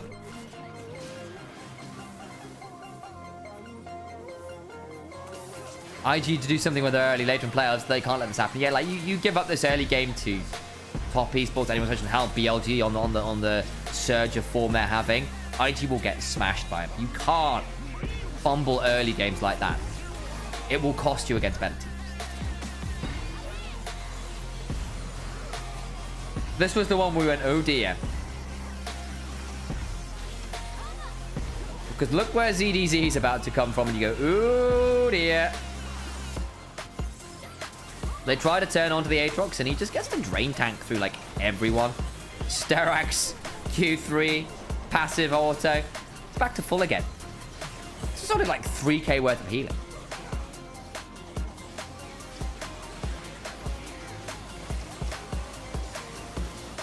Good question. Probably rage cleaning the whole game. I can't help you, Ruby. This team is going to give you a heart attack. Oh, 3-0 tells nothing. Yeah, it's a 3-0, but it doesn't really tell us all that much, does it? On the grand scheme of things. IG looked like IG. In both the best and worst ways of that statement. EDG. I don't know. Not quite there, are they? Valiant effort in this game 4, or game 3 rather, give them that. Oh, I'm just dodging it. Oh my days. I genuinely thought after JJ had died here that EDG were going to have a really good moment, but the Culling just doesn't get the value they're hoping for. And all the while, Rookie, the Shy are so problematic. Angel goes across the Veil there, and the bubble lands onto 2, but it doesn't get the Fate's Call. So Maker still gets to go full. Rookie still gets to go in and murder Arm. The GAs are popped first by EDG. And yeah, you kill off Gala in a second or 2, and he doesn't care. Rookie also picks a sublime moment to go forwards there. Shuriken flip, second Q. He just does so much damage. Despite the fact that Angel there was like nearly full HP. Disappears. Rookie just didn't want to lose. It's the honest answer. That's what happened. He didn't want to lose.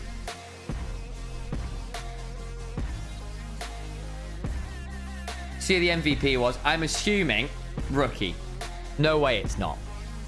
Right? I think I forgot to turn the volume down actually as well. I do apologize.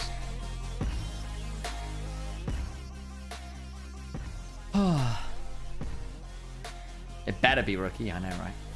It better be Rookie.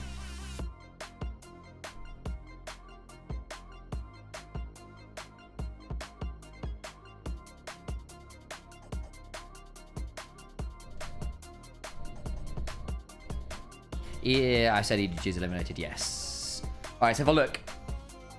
And our MVP.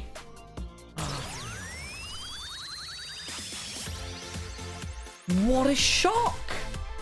Rookie's the MVP. Never would have seen that one coming, folks. 200% damage per gold. Yeah, that'll do. He got 3 of his MVPs this series on 2 MVPs before this. That was it. The GOAT turns up. All right, folks. I think I'm going to call it there. I am a little tired still from some meetings this morning, so I'm going to see you all around very shortly. Back tomorrow for some more of this play-ins action. It's great having you all here. But until then, have a wonderful rest of your day. We'll raid all the Twitch viewers off, but for YouTube, this is goodbye.